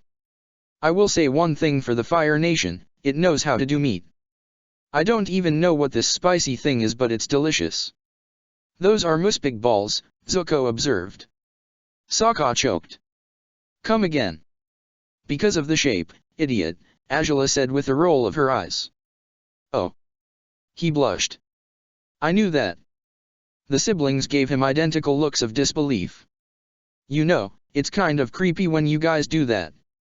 This earned him identical unimpressed looks. Right. Sokka picked up another muspig ball. I'll just keep eating. Their attention was soon claimed by Aang, who was moving about the center of the banquet hall to clear a space. What is he doing? Azula said, scrunching her nose. They soon found out when Aang came bouncing over and asked them to dance with him. We don't dance in the Fire Nation, Azula said flatly. It got banned under Fire Lord Sozin's rule. Well, now's your time to learn. He grabbed her hand and dragged her onto the makeshift dance floor before she could protest. Sokka whistled. Aang is a brave kid. I don't know if I'd have the guts to do that. Not with her anyway. Zuko considered the two. He'll be fine. Probably. Sometimes his sister still got a bit fire-happy when she was annoyed, but she seemed to like Aang well enough. Or at least was willing to humor him as much as she humored Ty Lee's more over-enthusiastic antics. That said, Zuko was a bit surprised when Azula actually did dance with Aang, though her expression seemed more competitive than happy. Maybe he'd challenged her. Other brave souls soon joined in the dancing, mostly from the younger crowd and Zuko's own group of friends, though a few oldies were content to try their hand. Even the Mechanist was out there dancing. There goes your uncle, Sokka observed. Of course he joined in. He's not bad. Also, Z has got some serious moves. A reluctant smile. I know. For all that dancing was banned here, my crew still did it during music night. Music night. Zuko didn't get a chance to explain, as Ty Lee came and snatched them both to dance. The boys tried to protest, but a circle had been formed and now there were arms around Zuko's shoulders, and it seemed he and Sokka had become part of the circle. There was no escaping the circle. What are we even doing? He muttered, face hot with self-consciousness. No idea, Ty Lee said as she beamed from the opposite side of their trap circle, but this is fun. Fun. That was a word Zuko hadn't heard in the Fire Nation for a long, long time. Everything had always been so controlled and rigid, not like this weird circle dance. There didn't seem to be any rules, except that one couldn't leave the circles, yet more and more people were joining the dance. The normally grim hall had become filled with music and laughter. Aang encouraged them to break off into partners and follow what he was doing. Zuko blinked when Suki got shoved at him. They exchanged an awkward glance before she shrugged, grabbed his hands, and guided him into copying Aang and Azula. So I heard you're going back to Kyoshi Island, he said as he spun her. It is my home. It, seemed like a nice place. Before or after you burned it? He winced. I really am sorry about that. I was an idiot back then. You're right. You were an idiot then. A smile curved her lips. But I do consider you a friend now. You do? Are you saying you don't consider me a friend? He blinked. No, of course I do. I just didn't want to presume. She laughed. You don't need to be so, looks like we're changing partners. And with that they were being swept apart. Zuko ended up dancing with an elderly woman, then Aang nabbed him for a bit, and then he found himself holding Katara's hands. Her cheeks were flushed and she was smiling so brightly as they spun and moved, clumsily following whatever Aang was now doing with Ty Lee. Zuko's lips curved into a mirror of her smile. This is fun, she said in an echo of Ty Lee's earlier words. He drew her closer with a laugh. Yeah. Dancing was kind of fun. Oh. Did you see some of those nobles' faces? Katara giggled as she and Zuko slipped out onto a balcony. They looked so scandalous. Not everyone here is willing to embrace Aang's weird dances, it seems. She smiled and leaned into his chest, arms wrapping loosely around his middle. His hands schemed her upper arms and their foreheads touched. Neither of them said anything. Neither made any motion to get closer either. I'm going to miss you, she whispered. No one is making you leave tomorrow. Her lips twitched. I can't just not go home. I haven't seen Gran in so long, and there's things I need to do. Things I want to do. I know. They'd talked about this. About his duties, about her dreams, about how they could make this relationship work. His hand slipped into her hair and he met her eyes. I'm going to miss you too, but I think you need this. Besides, everything is going to be busy here for the next. I don't know how long. We'd barely get time to do anything even if you did stay. Unless you want to start a career in politics and listen to old people argue with me every day. Tempting. Can I splash water on them if they annoy me too much? He gave her a look, which earned a cheeky smile out of her, though she soon sobered again. Her hand traced an aimless pattern on his robe. Promise you'll write? She asked softly. Of course. And I'll write too, and we'll meet whenever we can. Yes, he whispered. They kissed. They kissed until his heart pounded and he had committed everything about her lips to memory. Her hand clasped his and they shared a smile before heading back inside the banquet hall. She stayed close by him for the rest of the night. Oh. This is going to be great. Ty Lee declared and reached up to pet the lemur on her shoulder. Momo and Appa think so too. Right, guys. Momo chirrupied happily while Appa rumbled in his gentle way from where he sat curled up in the courtyard. Aang rubbed the base of his neck. You're really okay about coming with me? I mean, you have all your family and friends here and... Silly. She pulled him into a big hug. You're my friend too, and my family know I prefer being on the road. His cheeks warmed. Ty Lee hugs were very soft. Besides, she added more soberly, I can't be the only one who had the ability to airbend dormant inside me. There have to be others out there like me, right? Roku seems to think so. Then I'll help you find them. She beamed again. It'll be like an adventure. Her smile was infectious, and a sense of peace and hope settled in his heart as he realized he really wouldn't have to do this alone. There were already 2 airbenders in the world now. She leaned back from him and her brow creased. Wait, you're not going to expect me to shave all my hair off, are you? Not if you don't want to. The female monks didn't tend to shave all their hair off anyway. What about meat? Can I still eat meat? Aang bit back a smile. Ty Lee, you don't have to change who you are just because you're an airbender. I'll be happy to teach you about the ways of the air nomads, but how and whether you follow those teachings is up to you. You really mean that? He nodded. She grinned and enfolded him into an extra cuddly hug. He wrapped his arms around her and closed his eyes, even as Momo chirrupied and snuggled into them. Appa must have felt like he was missing out, as he crashed into them and sent them all tumbling to the ground. Aang and Ty Lee were soon covered in bison slobber. Both also laughed. It was a good beginning. Oh. A gentle breeze passed through the garden, easing the mugginess of the day.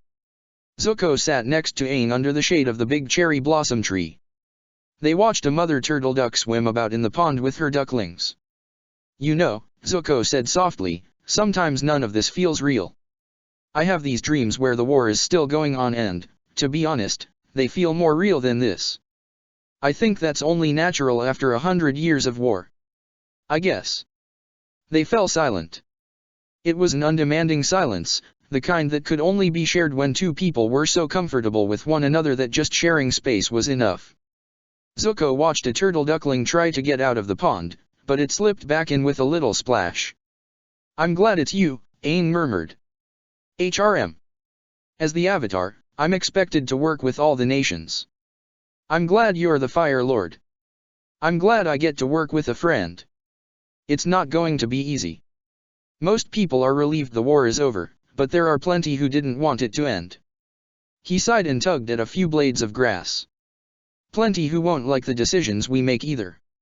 I know, but that's okay. I think it's all part of the balance in a way. Zuko scrunched his nose. It's true. If you say so. Aang laughed, though his expression soon softened into something more pensive. The war is over and balance has been restored. That's a fact. But that doesn't mean we can just do away with everything unpleasant either. There'll always be happiness and sadness, life and death, peace and strife. It's just up to us to try and keep all that in a balanced state. Zuko raised his eyebrow. You know, that was pretty wise. Well, I am 112 years old. A snort escaped Zuko and he shoved Aang's arm, earning a small grin. I'm serious, though, Aang said more quietly. I think there are a lot of people out there who are feeling a bit like you who maybe don't know how to live in a world when it's not at war, who maybe don't know what to do now or where they really fit. But we can show them that. I want to show them that. He looked down at his hands. My world, the one I know best, it was peaceful and all the nations got along and worked together. I want to see that world again. I think you will. No doubt it would take a while.